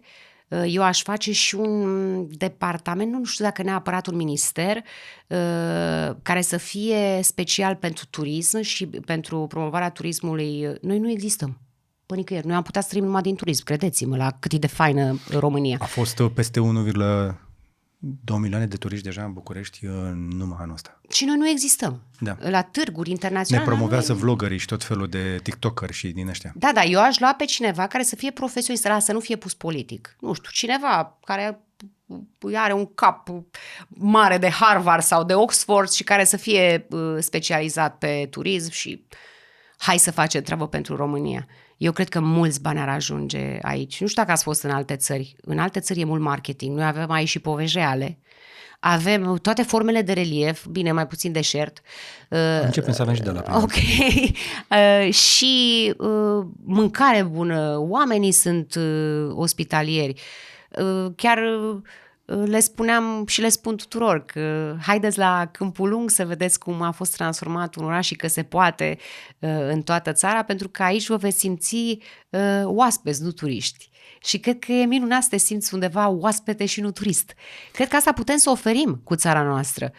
Pentru că în realitate nouă ne trebuie niște surse urgente de venit din exterior. Noi trebuie să aducem bani din afară, pentru că unul dintre chestia aia cu deficitul despre care tot auzim și pare așa o chestie, deficitul, este efectiv, nu producem suficient de mult pentru cât consumăm. Ne trebuie să ne mai intre niște bani din alte părți. Și asta cu fondurile europene o să mai țină cât o să mai țină. Nu le-am absorbit pe toate, dar se va termina și asta în curând. Am absorbit 4%.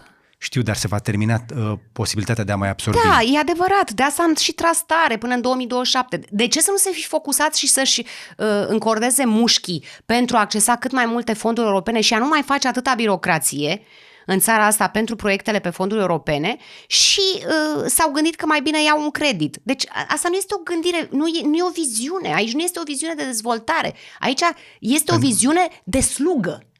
Nu e doar asta. Din experiența mea, că am fost pe transporturi o perioadă, după cum probabil ți-aduce aminte, știu. mă urmăream autostrăzile și am învățat o chestie de pe la Regia Asfaltului. Atunci când e pe fonduri europene, te verifică E adevărat. peste tot. Asta e toată treaba. Și riscul de dosar penal este real. Că n-ai cum să nu greșești în România, pentru că cineva o să vrea șpagă. Când este pe bani de la buget, nu mai intervine Curtea Europeană de Justiție sau nu se mai cere audit din străinătate, iar auditul se face cu oameni din instituția de acolo de la care luau banii, deci de la un minister.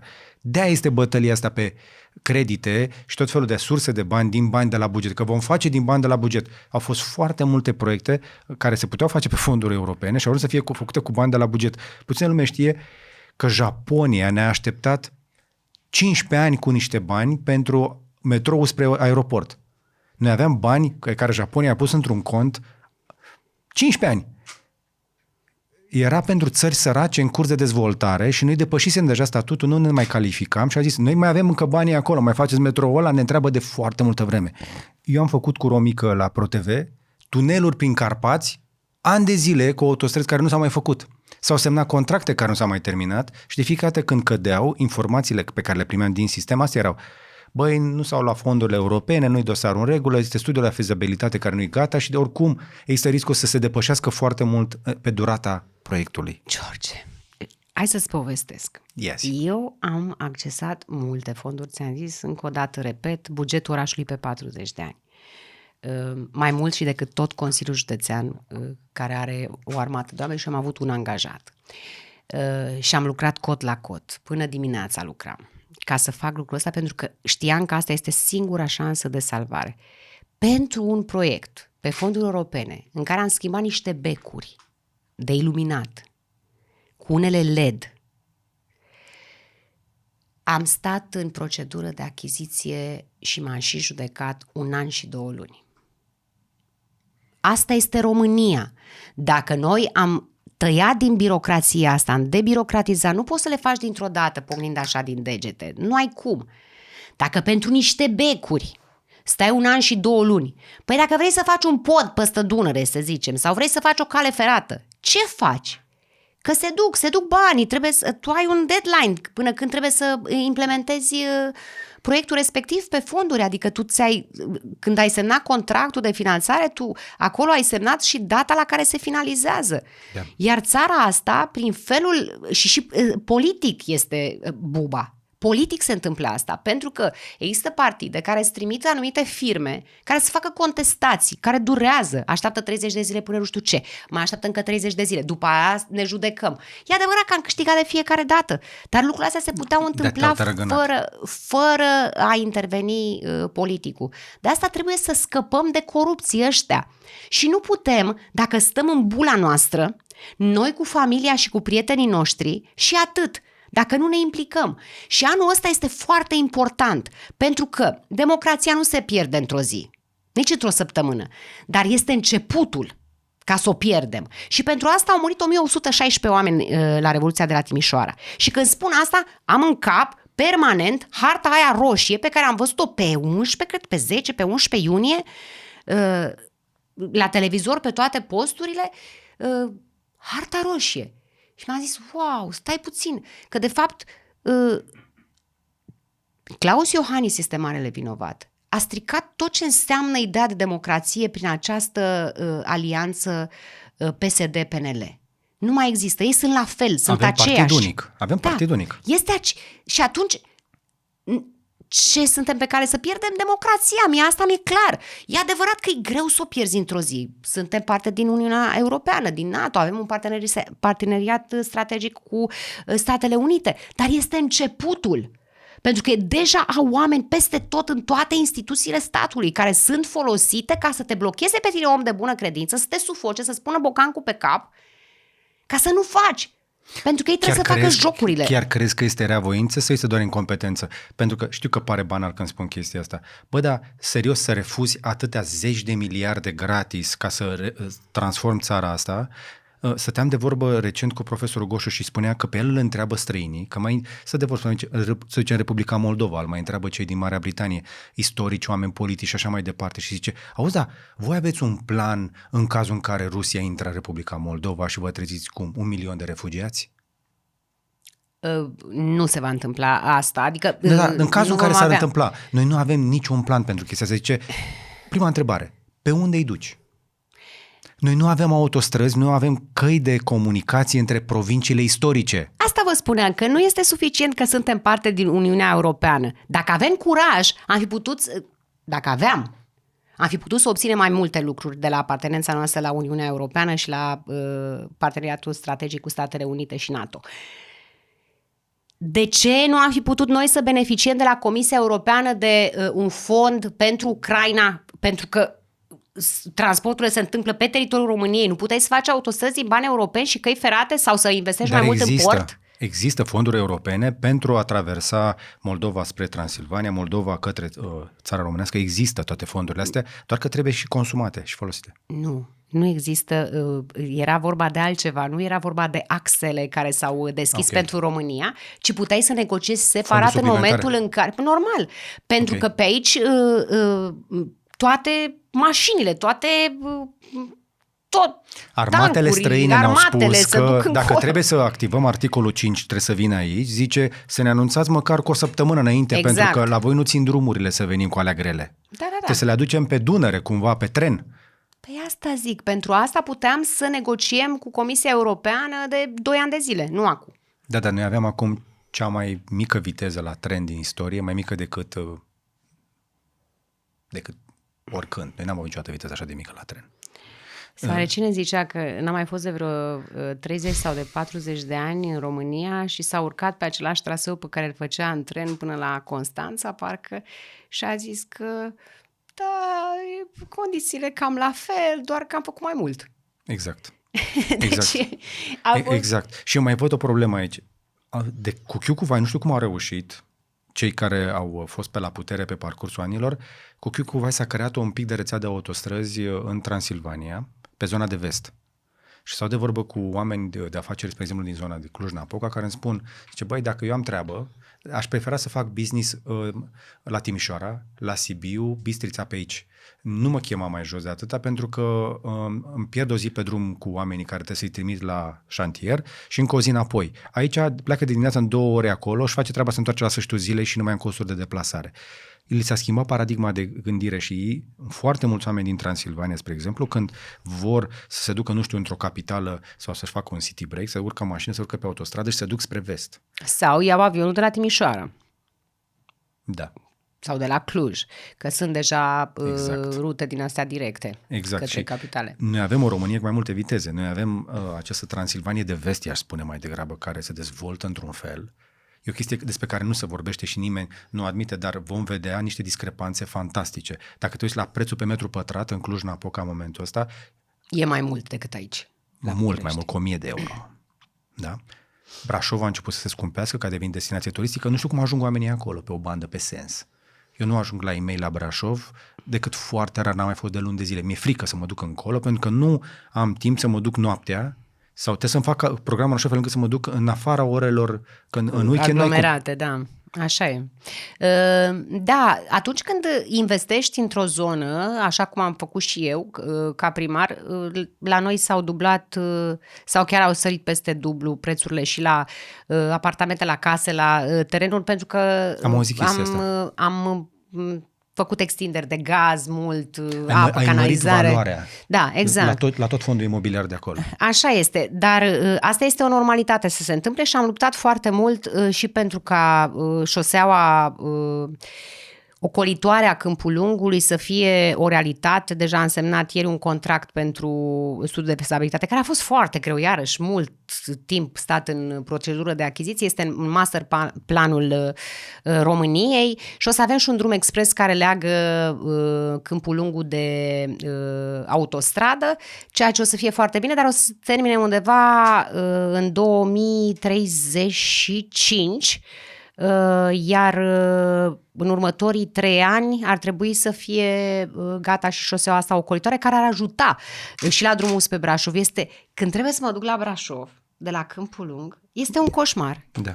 Au fost momente în care am mers mulți kilometri cu 40 la oră. Prinzi o coloană și serpentine de tiruri și este și drumul rău, da, cu alunecări de teren, e foarte rău. Bă, și ce frumoasă e zona aia. E superbă. Deci când te uiți, ești, Doamne, dar Românii ce țară habar nu au cât de frumoasă e chestia. Mie mi se pare culoarul la Rocărban mai frumos decât Valea Prahovei. Da, este senzațional, dar trebuie să se investească în el. Păi da, așa a fost întotdeauna și am auzit o teorie, poate mă duc eu un pic în bălării, că sunt ținute cumva cu intenție zonele astea așa nedezvoltate, că dacă le conectezi prea bine, oamenii încep deja să fie mai mobili, să nu mai fie atât de dependenți de primărie, de partid, de aparat. Aș putea să cred asta pentru că e vorba de Câmpul Lung. Mușcelul a fost județ. Nu știu dacă știți că a fost județul Mușcel. Zona Așa. de nord a Argeșului a fost județul Mușcel. Aici oamenii au fost mai greu de controlat.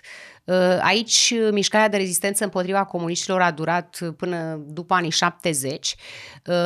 Oameni care nu pot să fie îngenunchiați, oameni inteligenți și falimentul Aro nu cred că este o întâmplare, pentru că erau niște mașini, știu că se uita Toyota Land Cruiser cu mare admirație la șasiul de la Aro și mult, deci și acolo au lucrat foarte mulți oameni, vreo 13.000, 12.000, ceva de genul.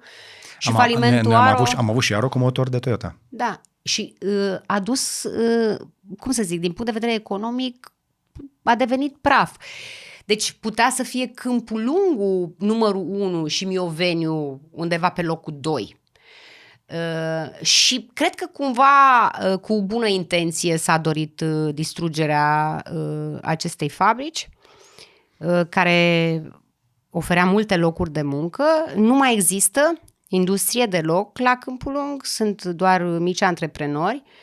E valabil în foarte multe orașe mici iar și medii. Consiliul Județean nu a pompat în 35 de ani niciun leu la Câmpul Lung, deși au avut primari.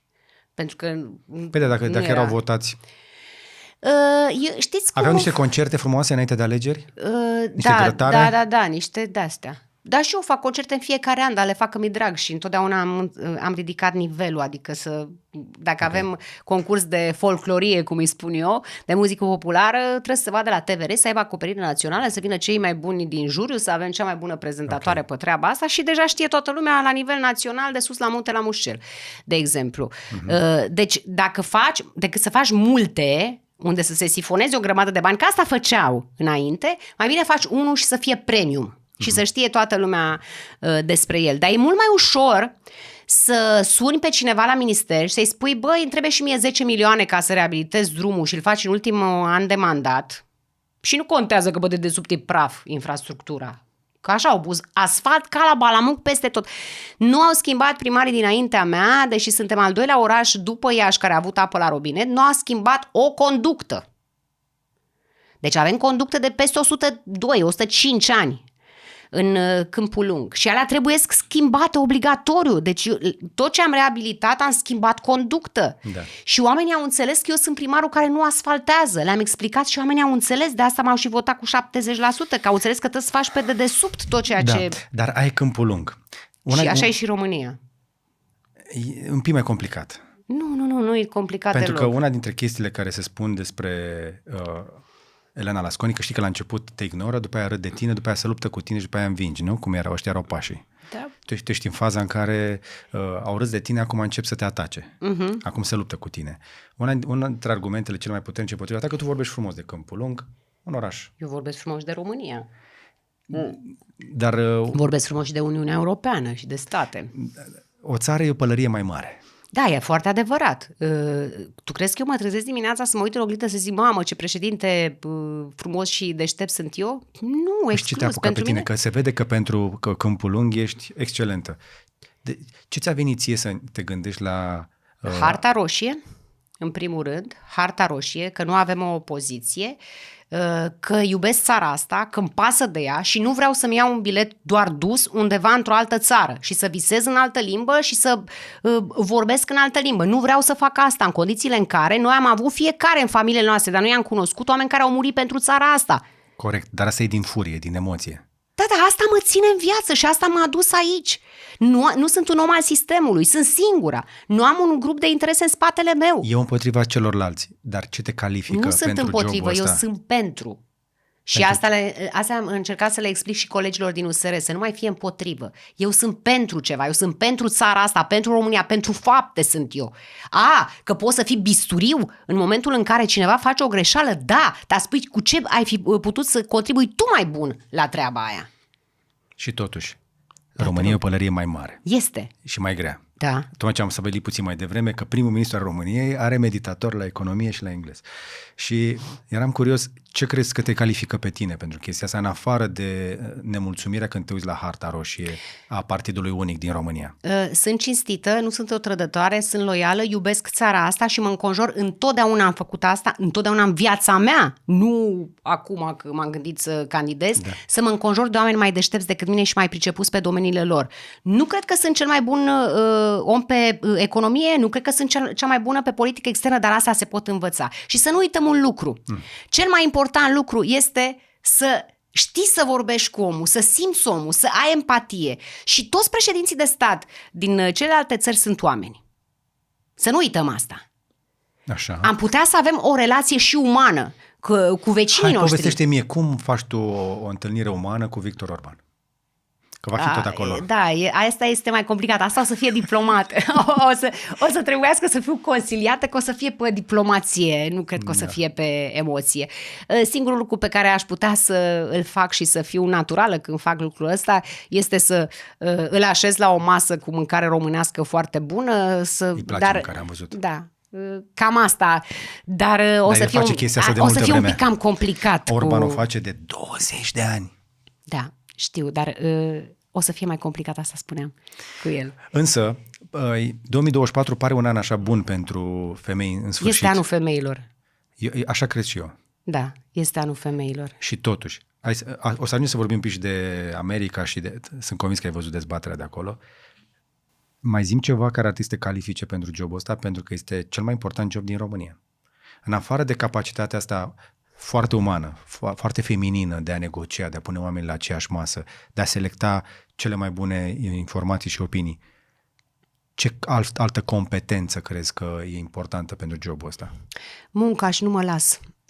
Și ca să se audă vocea oamenilor, eu o să mă țin și de guvern și de parlament, o să fiu poate un coșmar pentru ei, pentru că o să fiu implicată. Asta mă califică. Și o să fiu cu siguranță un președinte implicat. Nu o să mă vedeți prin vacanțe de lux, ci mai degrabă în țară, mai degrabă în parlament și în guvern și nu mă las. Țin foarte mult să unim această țară, pentru că mi se pare că pleacă din ce în ce mai mulți oameni. Vin și câțiva, dar puțini. Și pe mine m-a impresionat. În 2024 avem totuși emigrație negativă. Deci au început să se întoarcă un pic mai mulți. Dar informațiile pe care le am eu este că deja sunt o grămadă de tineri care se gândesc să plece. Întotdeauna a fost așa și dacă pleacă tinerii, eu n-aș vrea să stingem lumina în țara asta. Mă bazez foarte mult pe mediul antreprenorial. Ei pot să ducă țara înainte și voi lupta pentru tăierea taxelor. Nu mi se pare normal ce se întâmplă acum și noi numai așa putem să dăm înainte. Și nu văd altă variantă decât cu un guvern de dreapta. Să sperăm că românii vor înțelege și vor vota în consecință. Nu putem să mergem pe aceeași linie pentru că anul viitor va fi foarte rău. Va fi probabil cum a arătat anul 2008, dacă ne mai aducem aminte. Poate Te-am auzit vorbind despre chestia asta. Am un pont pentru tine. Am listat pe gv.ro cele mai mici, dar potente încărcătoare cu USB-C compatibile cu orice telefon sau tabletă. Sunt extrem de ușoare și compacte pentru că folosesc tehnologia GaN și vin în cel puțin 4 variante, de la 20, 30 de W și chiar 45 de W cu 2 porturi. Iar pentru mașină l-am ales pe cel mai puternic, la numai 130 de W, ca să poți să-ți încarci și laptopul, dar și 2 telefoane în același timp. Caută-l pe gv.ro pe cel care ți se potrivește sau alege unul din pachetele cu reducere împreună cu cablurile noastre deja cunoscute și rapide de la LinkU. Îți mai pui speranțe în Partidul Național Liberal? Încă mai există o vreo șansă să renunțe Nicolae Ciucă? Nu cred că există nicio șansă să renunțe pentru că sunt orgolioși, adică ei nu joacă cum joacă Joe Biden, care a înțeles că, Bine, deși este președintele Statelor Unite ale Tu Americii... crezi că a înțeles el de bunăvoie? Eu cred că într-un fel și el a înțeles că dacă el era încăpățânat, nu cred că făcea asta. Dacă el se ținea încăpățânat... Ai zis că doar Dumnezeu îl poate opri. Acum nu știu ce Dumnezeu îl poate opri pe Nicolae Ciucă. Da. Același Dumnezeu care l-a pus în funcție. Exact. Ei au trădat electoratul liberal și l-au păcălit. Dar eu încă mai sper că Okay. Și atunci o să cu ce parte din dreapta crezi tu că poți să USR, lucrezi? PNL și UDMR. Probabil că și Reper, Forța Drepte, PMP, dar să vedem ce se întâmplă, în ce alianță vor să meargă, cum vor să meargă. Eu am încercat să facem o alianță și vreau chiar să le mulțumesc și domnului Tomac și domnului Orban, Ludovic Orban, și doamnei Strugariu și lui Dragoș Păslaru. Am vorbit, toți ne-am dorit să facem, dar nu am ajuns la un consens. Probabil că a fost prost și timingul, că ar fi trebuit să începem mai de mult. Nu voiam să fac implozie în partid și aveam nevoie de energia fiecărui coleg. Și mă bucur foarte mult pentru că am luat decizia asta, nu știam cum va fi primită și am simțit mult entuziasm de la colegii din țară.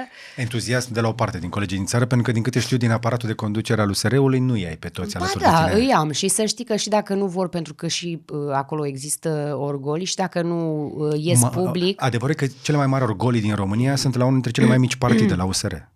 Nu, aici sunt oamenii vocali, pentru că e și normal să se întâmple așa, că ne-am născut din stradă și chiar e democrație pe bune. Aici nu se face cu pixul, cum se face la PSD democrație, și PNL. dar trebuie să mai și intri în Parlament și dacă vrei să guvernezi, aveți niște probleme la USR. Eu am reușit să-i unesc. Chiar dacă văd că asta este o altă linie tot a vechilor partide politice ca să dea chestia asta, că uite că nu sunt în stare, că nu știu, în fine. Dar eu am reușit să-i unesc și să știi că chiar ziceau, mulți dintre colegii mei zice, băi, am văzut-o, că zicea că nu e din echipa ta și oricum știa toată lumea că nu e din echipa mea, de parcă eu aș avea altă echipă, echipa mea e USR-ul. Și au început deja să și simt alături de mine. Mai mult decât atât, te-am auzit vorbind despre contracandidații tăi și în afară de faptul că ai vrea o colaborare de dreapta cu liberal și cu PNL-ul eventual, tu vorbești constant despre faptul că contracandidatul tău la care te uiți este Marcel Ciolacu. Da. Tot la el te uiți pentru că și-a anunțat candidatura și Mircea Joana. Nu, eu la Ciolacu mă uit pentru că nu vă puteți imagina ce înseamnă să ai mașinăria de partid într-o campanie electorală. Oameni implicați care se ducă, iau aproape 1 milion de membri de partid. Despre ce vorbim noi aici? Se duc peste tot, în toate satele, în toate colțurile, împart flyere, deci e un aparat. Ai nevoie de oameni care se ducă să vorbească în numele tău cu cetățenii. Pe intenția de vot, Mircea Joana pare a fi pe primul loc detașat. Chiar crezi că are mai multe șanse Marcel Ciolacu? Da. Interesant. Are Marcel Ciolacu pentru că are mașinăria și e esențială într-o campanie electorală.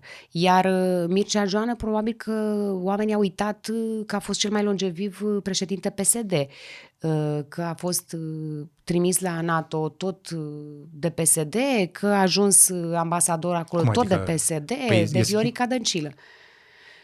Și probabil că oamenii au uitat asta, dar eu nu mă apuc acum, că eu nu vreau să dau în contra candidații mei numai așa, că am văzut că a avut un parcurs bun acolo. Eu cred că ne-a reprezentat cel puțin decent. Da, dar aici discutăm de mai mult de atât. Așa. Vorbim despre coloană vertebrală, vorbim despre loialitate, ce căuta în Rusia, ce căuta cu Vanghelie, care-i treaba cu ceasurile de 100.000 de euro. Sunt multe, ce căuta pe iaht, bând șampanie cu tot felul de mafioți. Nu e în regulă. Și dacă oamenii nu au uitat asta, înseamnă că avem o problemă. Dar Și nu vrei să le cred. aduci tu aminte? Eu nu vreau să le aduc aminte, pentru că o să aibă grijă PSD și PNL, părerea mea. Ok. Pentru că asta Adică nici măcar nu-mi consum energia, pentru că eu îmi respect contracandidații. Nu o să mă apuc acum chiar să... și pe George Simion? Da, și pe el, doar că nu o să stau de vorbă cu el și nu o să-l votez. Adică am tot dreptul să nu votez. El a venit ieri peste mine la primărie, eu eram în... Serios? Da. ce Eram căuta în... acolo? Păi nu știu, cred că voia să Audiență? mai facă ceva, da, să mai facă ceva, live pe- vizualizări. De asta eu eram pe teren, făcea niște plombe, m-am dus... Eram în câmpul lung pe teren, că eu de asta am fost votată cu 70%, pentru că eu am fost permanent Asta pe e teren. ce căuta printre George Simion la Câmpul Lung? să facă circ. Ca să se agațe. El este foarte aproape de mine, dar este mai în spate. Și ei și-au dat mâna PSD și cu Simion, adică Ciolacu și cu Simion, și pompează inclusiv bani pentru a-l crește pe Simion, pentru că singura șansă pe care o vede în momentul de față Ciolacu să intre în turul 2 cu Simion ca să fie președinte, ăsta e scenariul. cred. Ba da. Ei Eu l-am auzit pe sunt... Ciolacu vorbind despre Simion spunând că este grobian. Nu vă uitați la ce se spune.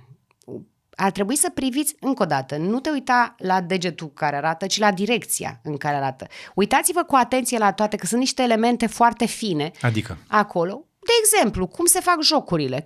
Care e jocul făcut? Pentru că sunt mai mulți candidați acum. O să stau de vorbă cât de curând cu încă un candidat, cu Cristian Diaconescu, care și el pare că... Da, îl respect și pe domnul Diaconescu. Și am auzit că, nu știu dacă e adevărat, dacă și doamna Bircel vrea să candideze. Deci se adună așa o garnitură de candidați la prezidențiale. Noi discutăm acum despre candidații cu șanse. Nu hotărăsc eu, Știu, mă duce la o dezbatere. De adevărat că mulți din candidații ăștia care sunt aruncați în luptă sunt acolo doar ca să ia din voturile unui candidat? Iepuri Care-i se planul? numesc. Iepuri. Da, așa se numesc. Adică?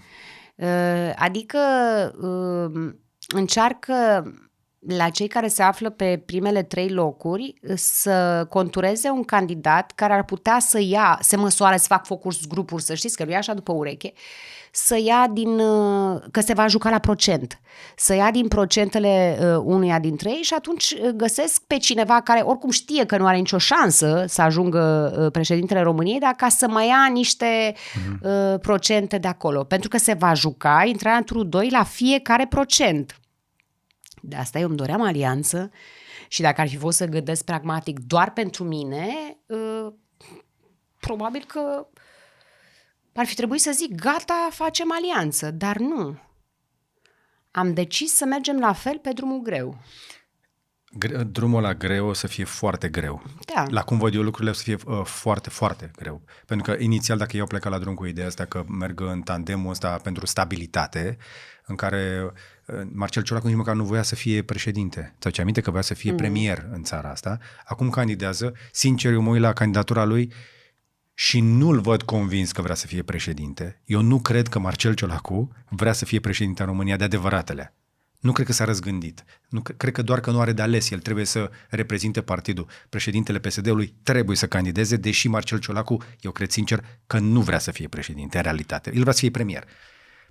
El înțelege, tu te arunci către pălăria asta mare, dar el înțelege că pălăria este prea mare. L-am văzut, spre exemplu, în CSAT recent, cum este acolo într-un colț și cu Iohannis acolo așa. Ai văzut foarte... Da, eu am luat atitudine imediat când a intrat așa. drona și Iohannis, care e de 10 ani președinte, a luat decizia după mai bine de o săptămână să facă CSAT-ul. Este incredibil.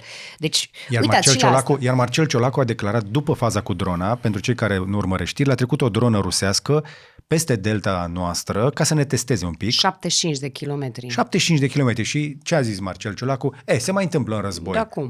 Dar noi nu eram în război, parcă. Da, nu.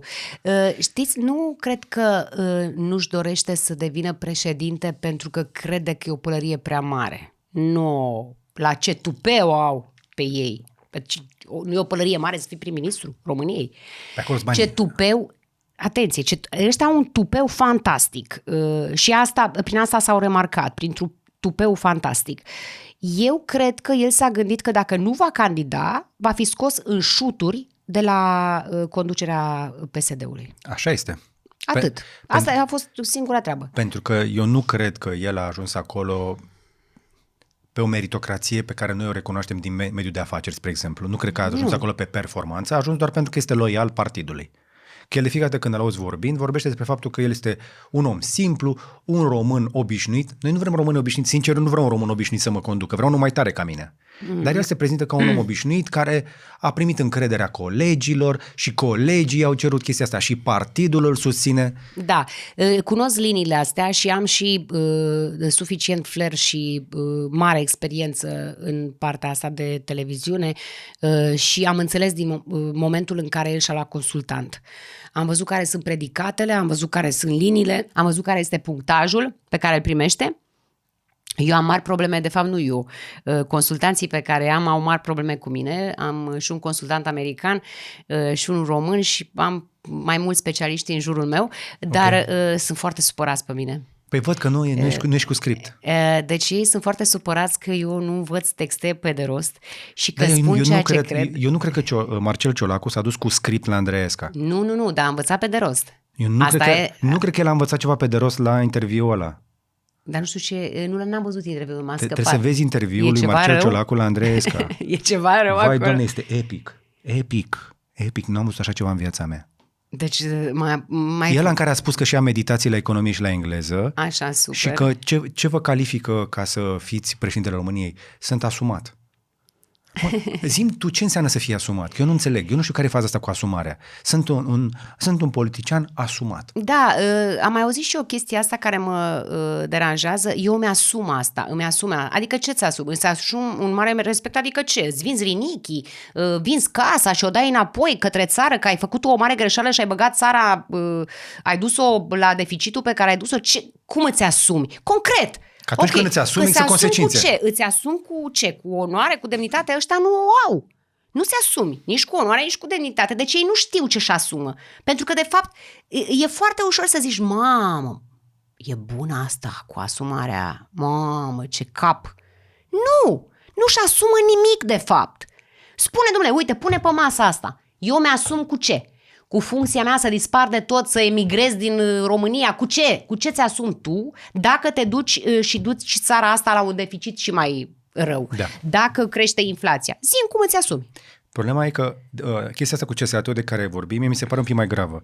Iarăși, am stat de vorbă cu profesorul Goșu despre faptul că toate țările din jurul nostru se întreabă de ce suntem atât de pasivi în legătură cu ce se întâmplă în Ucraina. Trebuie să vorbim un pic de chestia asta. Ai atins chestia cu drona și tu ai vorbit deschis despre lucrul ăsta. Imediat. A doua zi, rușii au tras într-o barjă, într-un vapor care transporta grâne ucrainean, în timp ce trecea prin zona noastră exclusivă. Da. Eu am impresia că rușii ne cam testează puțin viteza de reacție și convingerea dacă chiar vrem să ne păzim teritoriul. Păi dacă ne testează, înseamnă că testează și NATO. Exact. Ceea ce e și foarte știm nasol. chestia asta, ne-au anunțat inclusiv aliații că Rusia va testa slăbiciunile alianței la margine. Noi suntem la margine. Păi nu, tocmai asta e ideea, că avem Ucraina și Republica Moldova și trebuie să ținem foarte mult la parcursul european și euroatlantic al Republicii Moldova, la frații și surorile noastre din Republica Moldova, la care eu țin foarte, foarte mult și chiar mă bucur că acolo este Maia și sper să iasă din primul tur. O să fie greu și acolo, dar sper. Eu cred că poate să. Am înțeles că are o campanie foarte faină, foarte bine făcută. Și, de asemenea, noi trebuie să sprijinim Ucraina în continuare. Noi nu ne permitem să avem Rusia. Noi știm ce înseamnă să intre rușii pe teritoriul României și nu știu dacă tu ai în familie, dar am avut străbunică care povestea de cum au ajuns rușii aici și cum voiau să le violeze și se băgau sub pricoițe din alea de oaie ca să transpire și să zică că are nu știu ce holeră, nu știu ce boală, ziceau că... Ca să nu le violeze. Ca să nu le violeze, tot felul de... Nu. L-am adus pe tata aici ca să zică povești din familie de la părinții lui, deci de la bunicii mei și de la străbunici care au zis povești de pe vremea când au trecut rușii prin Moldova, că ai mers din Moldova. Și sunt halucinante, adică n-ai cum să inventezi povești de genul că a intrat rusul în curte și a omorât toate animalele sau a luat oile, s-a dus pe câmp și s-a pus și le-a fript și există un loc care se numește în Râpă la Ruși, spre exemplu acasă la bunicii mei și știi ce zice așa? Că acolo s-au dus rușii, au luat oile, le-au fript, dar nu le-au fript suficient și le-au mâncat și au murit. Au mâncat atâta carne de oaie până au murit. Și au rămas la ruși, așa zice la Râpa aia. Ne inventează povești de genul ăsta. Cei cărora încă ne mai pasă, noi avem în familie părinți, bunici cu care am stat de vorbă și care ne-au mai spus povești de genul ăsta. Mulți se feresc să le spună. Eu aș zice că ar trebui să căutați și mai mulți oameni care să spună asta pentru a deschide și mai mult ochii românilor care se uită la partidele extremiste ca la o opțiune. Nu sunt o opțiune și nu au fost niciodată. Ei sunt cu rușii. Noi întotdeauna ne-am dorit să fim cu americanii. Pe vremea lui Ceaușescu voiam toți blugi. Eu îmi doresc democrație, îmi doresc libertate, îmi plac blugi, îmi place Coca-Cola, nu am ce să stau de vorbă și nu am ce să mă uit la cei care sunt cu Rusia și care probabil o să le place asta, vodka rusească. Dar chiar și așa, noi înțelegem chestia asta, că există unele partide, dar există niște voci și există organizații de presă în țara asta care sunt portavoci ale Rusiei. Și noi nu am auzit în România niciun fel de anunț oficial, o declarație sau, nu știu, o instituție de oricare care să iasă și să spună aceste organizații de presă sunt finanțate din Rusia, am luat măsuri împotriva lor sau atenționăm publicul în legătură cu chestiile astea. Pentru că îi vedem. Sunt români ca noi, dar sunt angajați în companii și tot felul de locuri de unde propagă unul la unul mesajele de la Kremlin. La câte mizerii s-au spus despre mine în ultimele serii, pe la un post de televiziune România la care TV. Hai că suntem pe internet, poți să zici. Nici nu vreau să îi rostesc numele pentru că poate ea își face reclamă. CNA-ul ar fi trebuit să se autosesizeze. Da. Nici CNA-ul nu-și face treaba. Nu există o instituție care să verifice, măcar așa, aleatoriu, măcar la publicațiile importante sau despre oameni în poziții cheie, ce minciuni se spun și să plătească pentru asta, pentru că nu cred că o să mai scrie a doua sau a treia oară. De asta vă spuneam că eu sigur țin să o dau în judecată pe doamna respectivă. De când sunt în politică, mi-am propus să nu dau în judecată jurnaliști. Pentru că vin din branșa aia doar dacă spun că am furat.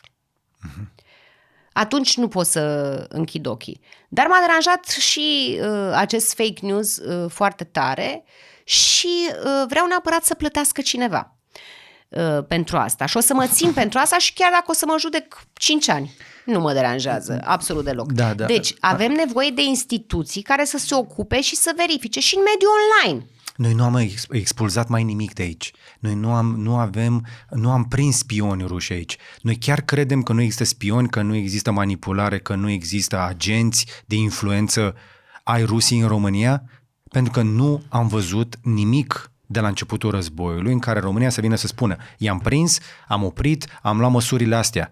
În Statele Unite a fost mega circ săptămâna trecută cu organizația de presă Tenet, finanțată de Russia Today, în care au spus o companie finanțată de ăsta și ei s-au pus pe lista de sancțiuni care au finanțat aici. După care oamenii au început să sape și au descoperit că ea plăteau nu știu câți influenceri care vorbeau și propagau mesajele Kremlinului în America. Bă, dacă ăștia au divizie de America, de așa ceva, nu au ei divizie de România? care e o chestie, e o miză mică pentru ei, pe margine aici, e ușor. Rusia întotdeauna și-a frăgezit granițele. Nu e o miză mică. Nu e o miză mică, aici vă înșelați, pentru că de sprijinirea Ucrainei și a Republicii Moldovei depinde siguranța întregii Europe, nu doar România. Deci România are o miză mare. Eu cred că România este o miză mare, mai ales că este membru NATO și celelalte nu sunt. Cred că e o miză mare. Nu e o miză mică. Și atunci, Doar că e o comparație că țara e mai mică decât Statele Unite. ce ai face tu dacă ai deveni președinte în legătură cu situația asta? Pentru că e clar că războiul nu cred că se termină așa repede. Chiar dacă zice Donald Trump că o să-l rezolve repede, el vrea doar să-l termine, dar nu vrea să-l rezolve în favoarea neapărat a Ucrainei. Nu mi-e clar ce se va Nu întâmpla. știu dacă va ieși domnul Trump. Iar pe partea cealaltă, Kamala Harris spune că NATO va susține în continuare Ucraina, ceea ce înseamnă că războiul se va prelungi. Da, dar nu știu dacă își permit mai mult de un an.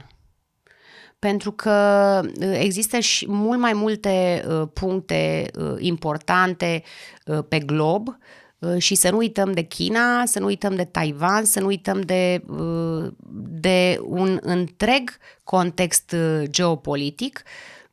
Nu știu dacă va dura mai mult de un an, dar cum nu sunt specialistă în războaie și nici prezicătoare nu sunt, eu Am văzut țări încerc să mă abțin puțin, dar nu știu dacă mai continuă încă un an.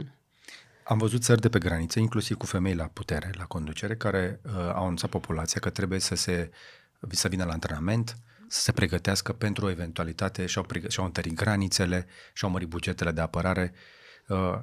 Sunt curios dacă ai lua în calcul genul acesta de măsuri, pentru că România pare total pasivă. Toți străinii care se uită la noi spun că părem exagerat de relaxați în legătură cu situația în care suntem. Întărirea granițelor este foarte importantă atât pentru zona de securitate, cât și pentru tot ce înseamnă intrarea drogurilor în România.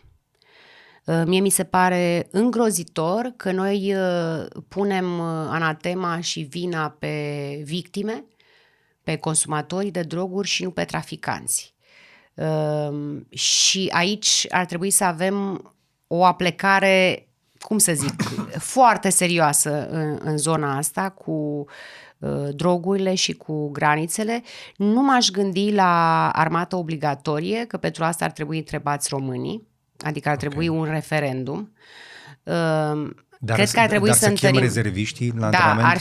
Ar fi o treabă și nu numai asta, să investești în infrastructura sportivă peste tot în toată țara, pentru ca toți tinerii să poată să se antreneze, să ai bazine de not, să ai baze sportive unde să facă oamenii sport, pentru că asta te poate antrena pentru un moment care ar fi nefericit. Dar nu cred că există posibilitatea sau riscul ca noi să intrăm într-un război fiind parte din aceste structuri. La fel sunt în NATO multe alte țări care și-au luat măsuri foarte serioase. Inclusiv Suedia a intrat în NATO și și-a luat măsuri serioase pe granițe și antrenează populația. De ce am fi noi mai relaxați decât suedezi? Nu, noi nu trebuie să fim relaxați. Niciodată nu trebuie să fii relaxat. Dar nici să nu stai cu spaima că o să înceapă războiul. În niciun caz. Dar asta nu dintre înseamnă... spaimă și relaxare, noi suntem fix lipiți de relaxare. Da, păi da, dacă avem un președinte pe care nu-l vedem de 10 ani, normal. Dacă avem un robot la Cotroceni, este absolut normal să avem această stare de super relaxare, nu de relaxare. Hai să mergem un pic și în Statele Unite. Ziceam că este anul femeilor și tu nu crezi că Donald Trump poate să câștige? Nu, n-am zis asta. Am zis că de unde știți că o să câștige Donald Trump, pentru că ai zis de Dar pare un an bun sa. pentru ca e un an bun pentru să câștige o femeie acolo. Da. Ar fi... Mie îmi place, dar pe de altă parte, în calitate de candidat la prezidențiale, pot să spun că noi, având acest parteneriat strategic cu Statele Unite, oricine ar veni la Casa Albă, lucrurile nu s-ar schimba, adică avem direcția. Dar, nu, vă dați seama, am văzut și eu dezbaterea, mi-a plăcut. Da? Da, mult mi-a plăcut. Ți-ar plăcea o dezbatere de genul la noi? Da, mult. Cu cine? Cu Ciolacu? Cu Ciolacu. Păi cu cine? Vai, nu cred. Păi el intră sigur în turul 2. Nu ignorați mașinăria. Deci, cred că valoarea de entertainment a unei dezbateri între tine și Marcel Ciolacu ar fi mult peste informația din ea. Da, mi-ar plăcea să... Emoția ar fi satisfăcută. Mi-ar plăcea. N-am. Abia l-aștept. Da, știu. Toată viața am fost subestimată. Și asta a fost bine. A fost foarte bine, pentru că m-a făcut să lupt și mai mult. Și să învăț mai multe și să mă înconjur de oameni de la care am învățat mai multe. Da. Și uite, așa am ajuns aici. Și nu vine să cred. Dar știi, să păstrez podcastul ăsta, că o să avem ce le povesti nepoților. E un moment foarte important acum. Eu aș săpa mai adânc, aș mai scoate niște chestii, dar te-am mai văzut în alte interviuri, multă lume îți cere multe lucruri pe care să le lămurești. Da. Știu că timpul tău este limitat, nu mai avem prea mult timp. Aș insista totuși în legătură cu câteva chestii foarte concrete, Da, foarte direct. pragmatice. Știu că unul dintre oamenii care te consiliază l-am avut la interviu pe partea de economie. E adevărat, Claudiu Năsui? Da, e unul dintre colegii mei din USR, normal, pe politici publice. Pe politici publice și un pic de economie. Acum, uitându-te la ce se întâmplă la noi și la deficit și la toate chestiile astea, ce măsuri economice crezi că ar fi necesare și urgente în România? Pentru că tu ai spus și ești unul dintre puținii candidați care spun răspicat chestia asta. Am auzit și de la Mircea Joană că anul viitor nu o să fie ușor, dar tu ai spus-o mai dur de atât. Păi ca să înțeleagă toată lumea. Adică să înțeleagă că va fi 2008 anul. Și am trecut deja prin 2008, când a fost ceva îngrozitor cu ce ne-am confruntat. Deci eu, aproape tot salariul meu se ducea pe rate. La fel, deci am pățit toți aceeași chestie. Incredibil, să aduce aminte, francul elvețian, cu Doamne ferește. Eu n-am prins cu francul, dar când am văzut rata că era... Primele sunt tăierea din cheltuielile inutile, să reduci din aparatul ăsta bugetar de la centru, că aici sunt cei mai mulți angajați. Acolo, companiile, oprește-le. Nu le mai lăsa în viață. Companiile de stat care sunt pe pierdere și care sunt cele mai mari datornice la stat. Pe ce faci? Le scoți la vânzare? Le privatizezi? La fel, ar trebui privatizate, dacă e să mă întrebați pe mine. Dacă nu sunt bune de nimic, găsești o soluție cu specialiști pentru asta, dar ele trebuie închise, nu mai le lași să stea în viață. Sunt foarte multe căpușate. Se drenează foarte mulți bani din toate companiile statului, toate consiliile de administrație pline de oameni politici. Aia zic. Păi de asta sunt ținute. Ca să ai pentru că sinecure. acești oameni să se ducă acolo și să câștige o grămadă de bani. Adică vorbim de mii de euro. Nu este în regulă. Știți câte pensii peste 3.000 de euro sunt în Germania? Vă zic eu, vreo câteva sute. La noi avem și pensie peste 4.000. Nu, avem și pensii peste 10.000 din câte știu. Ok, super. Avem niște pensii speciale bune. Există Nicolae un Ciucă ia și pensie militară și salariu de... E grozav. Eu cred că oamenii văd. Eu văd și mă doare. Da, dar va fi foarte greu. Oricine vine acolo va avea un mandat foarte dificil să le explice oamenilor. Acum, la Câmpul Lung, te întâlnești față în față cu ei și le spui, bă, nu poți să asfaltezi pentru că se bag țeavă. La fel cum Nicușor Dan, eu am rămas fascinat că a reușit să-i convingă pe bucureșteni, băi, trebuie să mai răbdați că mai am de băgat țevi și oamenii totuși l-au votat. Așa cum este el, un comunicator, să zicem așa, ușor ineficace, a reușit totuși să le explice bucureștenilor. Le explica și au înțeles că oamenii sunt deștepți. Păi da, vă gândiți-vă dar cum că fac la nivelul unei țări întregi? Pentru că cei mai mulți votanți din țara asta sunt aia care mai așteaptă încă 100 la pensie încă în 2024. Deci cum ai putea să le explici tu românilor că trebuie să tai din aparatul birocratic niște, probabil, cel puțin 500.000? Ar trebui să dispară? Da, dar îi poți recalifica. Cum poți să ajungă informația la ei? Simplu, dacă nu personal, cu tehnologie. Chiar dădeai un exemplu că putem să folosim tehnologia pentru a ajunge la urechile și la inimile oamenilor. Dacă în 90 ne spunea cineva că o să vorbim la telefon și o să ne și vedem în același timp, că spunea, băi, frățioare, ce ai pățit? Mai puțin râdau de mine când am început like IT că nu o să țină chestia aia cu smartphone-urile. Da, și ține foarte bine, adică... Jumătate din cei care se uită acum la noi se uită pe un ecran din buzunar. Nu știu că îți dai seama. Ba da, eu îmi dau seama pentru că folosesc și eu Unii sunt la sală, alții sunt în mașină, la semafor, ascultă pe podcast. ascultă pe Nu, audio. sigur vor înțelege oamenii, dar Păi și ce le spune în cazul ăsta? va fi dureros. Păi știți care e partea interesantă? Că atunci când e vorba de măsuri concrete, vine de la prim-ministru asta. Dar președintele are responsabilitatea că poate să-l numească. Și eu voi numi De 3 un ori premier până când... de 2 ori. De 2 ori. Dar cred că voi numi un premier care îmi poate garanta că face majoritate, ca să nu avem blocaje. Există multe scenarii, dar aș vrea să mă gândesc numai la ăla optimist. Adică cu L-am guvern întrebat de pe Mircea dreapta. Joană că dacă cumva el ajunge președinte și PSD-ul va lua majoritatea, ceea ce mi se pare credibil încă, și mie. dacă este pregătit să-l nominalizeze, și a zis că va lucra cu orice premier, deci că nu poate el să pună premierul. Nu știu dacă tu ai putea să faci altceva. Nu, aș putea să comunic nu cu orice premier. Premierul trebuie să-l aleg eu. Chiar Și dacă să degeaba zicem l-alegi dacă nu poate face majoritatea. Nu, chiar dacă dumneavoastră, chiar dacă tu... Eu sunt obișnuită Am și chiar devenit dacă serios și de-aia, cunoști... știu. Când am zis Ucraina și asta, a început să devii serios. Păi e o treabă serioasă. Este. Dacă o să fie majoritate PSD și o să fie scenariu negru prin care tot urmașii comuniștilor vor face majoritate anul ăsta, atunci voi încerca să mă uit cu atenție în ograda PSD și să aleg un prim-ministru cu care aș putea lucra și care să poată face majoritate. Asta categoric aș putea să lucrez. Și cred că femeile au treaba asta în sânge, de negociere, de... Femeile din PSD, vrei să zici? Nu, femeile în Care? general. Acolo nu vreau să vorbesc despre... Și nu o să dau niciodată într-o femeie și am Păi nu prea repetat-o au. de număr... Asta zic că nu prea sunt. Păi... Tu ai văzut cum arată Parlamentul nostru? Da, bineînțeles că E am un văzut. sausage fest, cum zicem noi pe internet. Normal că ar fi bine să avem mai multe femei implicate guvern, în și- politică.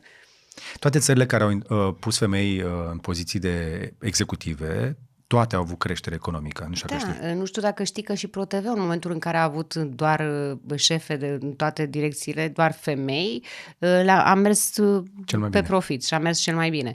Nu știu dacă știți că și Uniunea Europeană este condusă tot de femei, adică despre ce vorbim? două. Și există șansa ca Statele Unite ale Americii să fie conduse de către o femeie.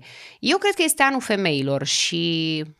Și, de ce Sunt ar încrezătoare. și totuși, de ce ar trebui să fie anul femeilor? În afară de capacitatea asta de negociere, este lumea într-un punct care are nevoie neapărat de o femeie sau femeia este doar o oportunitate mai bună? Este o chestie, de ce este femeia mai bună decât un bărbat pentru România în momentul ăsta? Pentru care organul acela al empatiei și asta cu negocierea nu este o poveste, este o chestie reală, pentru că vă spun acum și din experiența mea de viață,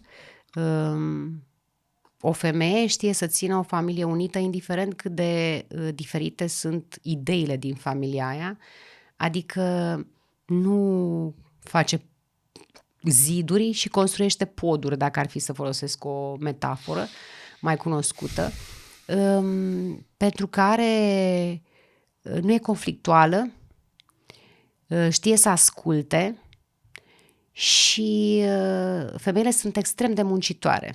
Plus că femeilor, dacă e să mă întrebi pe mine, cred că le este mai teamă din chestia asta maternă, așa, le este mai teamă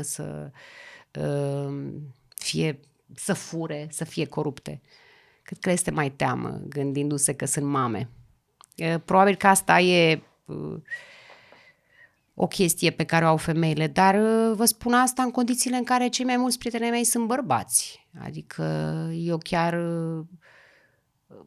cred că de mică am fost mai băiețoasă și mai bătăioasă și mă jucam fotbal și am învățat să karate și nu mai juci toate țăcănelile. Simplu fapt că te-ai dus de bunăvoie atât de des pe la minele alea, prin Valea Jiului, arată că nu prea ți-a fost frică. Deci asta e... Și în armată, deci pe armată am fost 7 ani reporter. Dar chiar și așa, tu ai spus niște chestii ideale, foarte frumoase despre femei.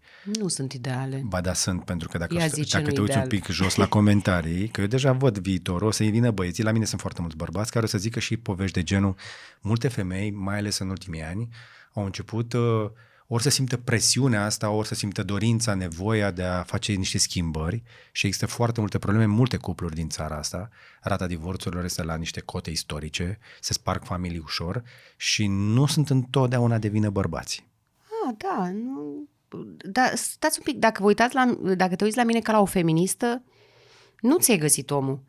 Nu sunt o feministă, întotdeauna am spus că sunt pentru a promova femeile în funcție de ceea ce știu să fac, adică pentru meritocrație și mă bucur că și la primărie am o grămadă de femei în jurul meu. Au venit 2 dintre ele plângând să-mi spună că e pentru prima dată în viață, după ce lucrează de 20 de ani, acolo când se simt bine în pielea lor și că pot să ia decizii. Okay.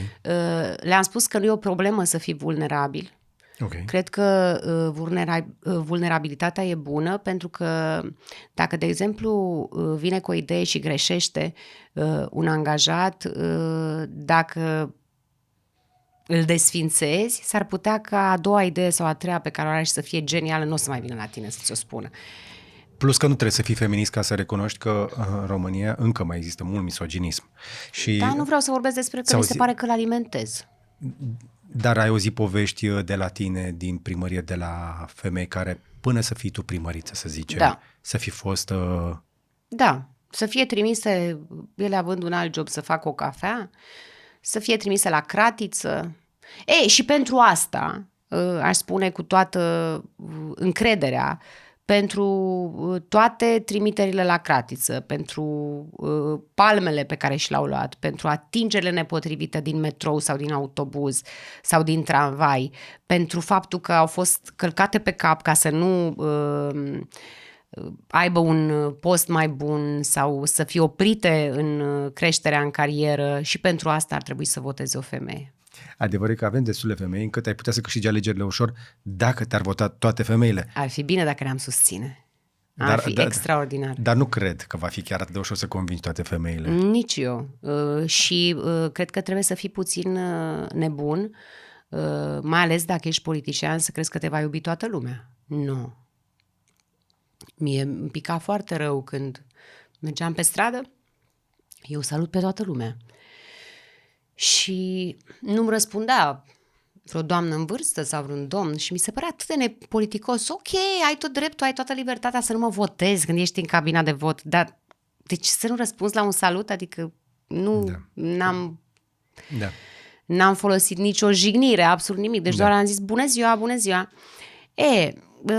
Eu cred că lucrurile o să se schimbe și o să... Nu genul. Când o să ajungi tu acolo și o să ai tu o putere, dacă știi că era o melodie, dacă și pentru o zi președinte, se continuă nasol melodia, dar ideea în sine. Dacă în prima zi a ta de președinte, să zicem că ai putere de președinte și ai putea să dai, nu știu, noi nu avem chestia asta cu ordonanță prezidențială, dar având atâta putere, la capitolul ăsta ce vrea să schimbi? Unde ai vrea să intervii?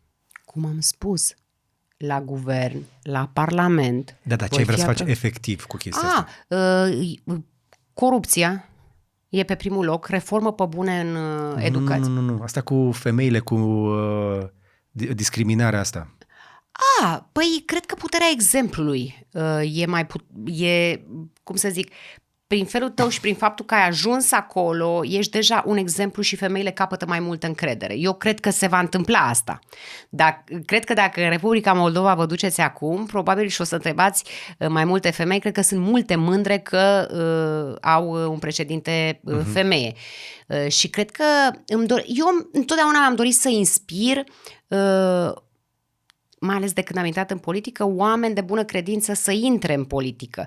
Și am făcut-o și la evenimente pentru femei. Am fost la TEDx pentru femei, am fost la conferințe naționale pentru femei, am fost la întâlniri importante la nivel european pentru femei. Să intre în politică. Să intre în politică cum? La ce mod? Pentru că viața unei femei nu este la fel de, să zicem așa, predictibilă ca unui bărbat. Păi da, dar pe de altă parte, dacă o femeie este capabilă să facă de mâncare, să se îmbrace, să arate bine, să fie frumoasă și deșteaptă, să stea pe tocuri o zi întreagă, să-și ducă și să-și ia copiii de la școală și să fie și soția perfectă și să și performeze la serviciu, eu zic că are niște calități femeia asta, adică poate să ducă. Păi și cum să o ducă și pe asta? Pe asta cu politica? Eu cred că atunci când ai un copil mic e mult mai dificil. Decât politica? Nu. E mult mai dificil să faci politică atunci când ai un copil mic. Deci să nu le încurajezi să intre în politică dacă au copil mic. Doar dacă au posibilitatea materială să poate să-și ia pe cineva care să le ajute concret în treaba asta. Deci femeii intrați în politică după ce pleacă copilul la facultate? Nu, nici chiar așa. Nu. Eu spun că eu nu prea am mai avut viață la primărie, că stăteam aproape 2-3 dimineața, iar trezirea la 7, la 8 ești la primărie, apoi mers cu oamenii pe teren. Asta zic, este o altă viață, este un alt mod de funcționare. Da, așa e. Eu cred că am beneficiat cu toții de mai multe femei în poziții de conducere. M-am uitat, spre exemplu, cât de urât a fost tratată, spre exemplu, una dintre candidate la Brașov. Nu știu dacă știi povestea de acolo. Da. Adică și văd acest pushback al sistemului, dar în același timp sau și mă întreb pentru câte dintre ele este dacă pot duce așa ceva. Și ce fel de om trebuie ca să fii ca să poți să duci asta? În primul rând trebuie să ai experiență de viață și dacă ai norocul, vezi, o să folosesc un paradox, să ai o viață grea în spate, poți să răzbești. Norocul ăsta. Da, să te călești. Norocul, da, pentru că e greu să fii îngenunchiat de viață și să ai puterea să te ridici și să mergi și întotdeauna să alegi drumul greu. E al naibii de greu. E al naibii de greu să faci față când în jurul tău sunt o grămadă de golani, la modul cel mai serios, nu e o metaforă, sau când încearcă să îți facă cineva rău. E foarte important cum lupți pentru drepturile tale. Nu doar că lupți. Este important și ce instrumente folosești. Da. Că nu poți să răspunzi cu aceeași monedă. Nu ai cum să faci asta. Și cred că chestia asta este avantaj. asimetrică. Asta este asimetrică. Campania încă e în derulare. Nu e campanie, e campania e înainte cu o lună. Oficial, da. Dar nici afișele ale tale nu sunt alea în campanie nu sunt permise. Exact. Deci, acum între noi fie vorba, ați văzut și voi la limita literei legii. Față de spiritul legii, sunt afișe de campanie toată ziua. Nu. Nu. De ce nu le-a pus USR-ul acum 2 ani? Nu, stai puțin, putea să le pună de acum 4. Exact. De ce conform legii partidelor. Deci e perfect legal. Nu e la limită. Nu. E perfect legal. E ilegal ce a făcut domnul Ciucă. De acord. Aia este ilegal. Aia cu cartea care nu există. Dar pe de altă parte, ceea ce nu știi, că poate nu știi, eu când am devenit președintele USR, contractul semnat, am văzut chestia asta, chiar și așa. Elena Lasconi, președinte. Păi bineînțeles. Păi dar și asta comunic. Președinte USR, nu? Nu, președintele României. Deci, practic, este un afiș de campanie? De precampanie. Afișele de campanie poate să fie așa, dar au o anumită dimensiune. Da. Și diferența este că pe ele, în partea de jos, o să vedeți de cine este comandat, în câte exemplare, de cine este produs. Ok, dar dăm asta deoparte că mai avem până la campanie. Eu zic că e încă de vreme, chiar dacă pare așa că pe de-o parte unii te mai țin în luna de miere, alții te-au luat în vizor. Nu mă ține nimeni în luna de miere. Unii dintre ei... Ți-e frică de ceva în campania asta? Nu, de absolut nimic. Unii dintre ei mă cheamă pentru că fac audiență. Asta e la modul pragmatic, spun. Deci când apar eu... Deci îmi garantez că îmi scot banii din vizualizări? Nu știu. Nu-ți garantez nimic și... Eu sunt pe internet. Suntem la final, acum terminăm. Aoleu, hai că mai am și de făcut o întâlnire importantă. Dar să știi, e o comunitate destul de mare de bărbați aici care aș fi vrut să afle direct de la tine, însă... Ce? Cine ești, în primul rând, cam care ți-e planul și ce vrei să faci? Încă n-am auzit suficient de multe chestii despre campanie. Știu că încă nu vorbești despre toată echipa ta. De-aia nu ți-am pus o grămadă de întrebări, pentru că le-am auzit din alte interviuri. Nu vreau să repet ceea ce mai sunt în alte locuri. Încurajez pe oameni să caute și celelalte interviuri. Unele sunt mai soft, altele sunt mai agresive. Eu cred că oamenii, după ce te vor vedea în câteva locuri, o să-și facă o idee în legătură cu cine ești, dar va trebui să devină un pic mai clar mai încolo cam care e planul și cu ce fel de oameni ai de gând să faci lucruri. Păi eu știu exact cu cine am de gând să fac, doar că nu o să spun în momentul ăsta nume, dar o să fie oameni din mediul academic, asta categoric. Sunt foarte pricepuți pe domeniul lor de activitate. N-aș vrea să vorbesc despre asta. Știți de ce? Că deja s-a scris în presă de 2 consultanți și nu cred că le-a picat bine și cred că PSD și PNL are zeci de consultanți, poate sute de consultanți, pentru că noi suntem un partid mic, nu ne permitem să încheiem contractele pe care le încheie ei, dar nu știe nimeni. cine sunt consultanții lor. Da. Dar de ce trebuie să știe cineva cu cine mă consult? Pentru că presa este sigur nu mă cu consult botul cu pe labe. rușii, sigur. Deci eu sunt pe partea asta de provest, cu America, cu oameni pricepuți pe domeniul lor. Da, dar cu toate astea va trebui să pui niște șefi pe la servicii. Asta o tot să felul de pun, funcții. asta o să comunic, dar în ultima lună de campanie. Ok. Și o să le ceri să-și scoată oamenii din presă? Celor din servicii? Da, dacă Și din au, companii? bineînțeles că da. Și știți ce voi face primul lucru? Când voi ajunge la Cotroceni, vreau să fac publice cheltuielile... Administrație prezidențială? Da. Este aberant ce se întâmplă în România. Sunt la secret, da. Da, e secret de serviciu. Mamă, dar Casa Albă, totuși vorbim de Statele Unite ale Americii, mă-ți spune și câți bani cheltuie cu foștii demnitari. Adică au la cent trecut acolo, fiecare cheltuială. Pentru că e ban public. Și tu ce... Adică tu atât de mult atât de arogant ești și nu dai nimic, nu pui preț pe oameni ca să nu le spui unde sunt banii lor, pentru că ăia sunt banii românilor. Suntem prea proști. Nu cred. Asta e senzația, că suntem tratați de parcă am fi prea proști. Bine, ne-am lungit un pic, dar eu sper că de pe urma acestui interviu, încă o dată, oamenii să-și mai facă o idee un pic mai clară. Nu este un interviu definitiv, mai sunt chestii de lămurit în legătură cu planurile tale.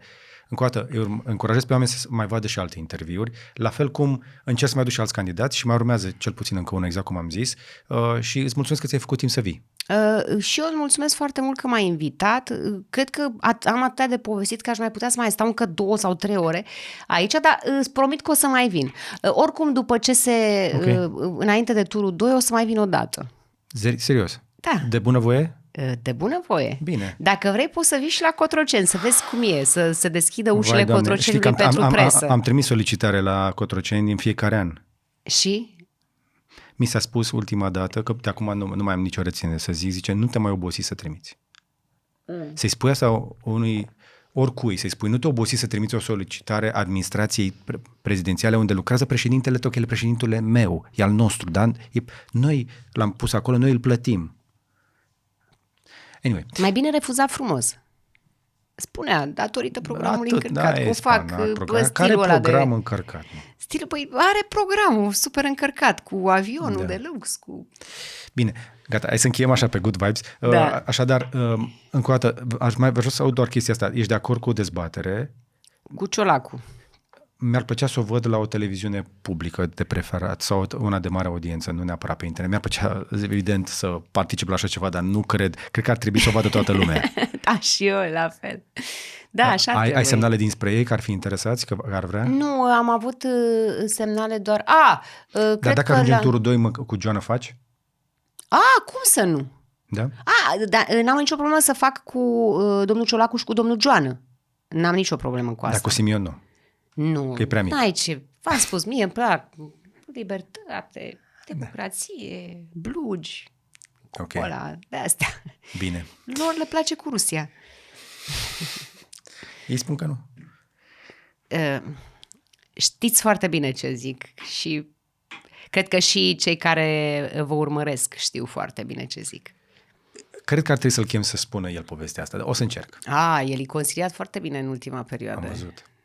Am văzut. Bine, încă o dată, Elena Lasconi, mulțumesc. Și eu. Postările de pe social media, dacă vreți să le urmăriți, sunt scrise. Încă le mai faci tu? Încă mai rezisti? Da, mai rezist. Da? Și la unele pe care nu le fac și mă ajută colegii de la comunicare, trebuie neapărat să mă uit. Da, normal. Încă o dată mulțumesc că ai venit. Le mulțumesc celor care ne-au urmărit și, ca de obicei, la final, dați un like dacă v-a plăcut, un share să vadă și prietenii și un subscribe dacă nu ați făcut-o deja și până data viitoare. Să vă fie numai bine.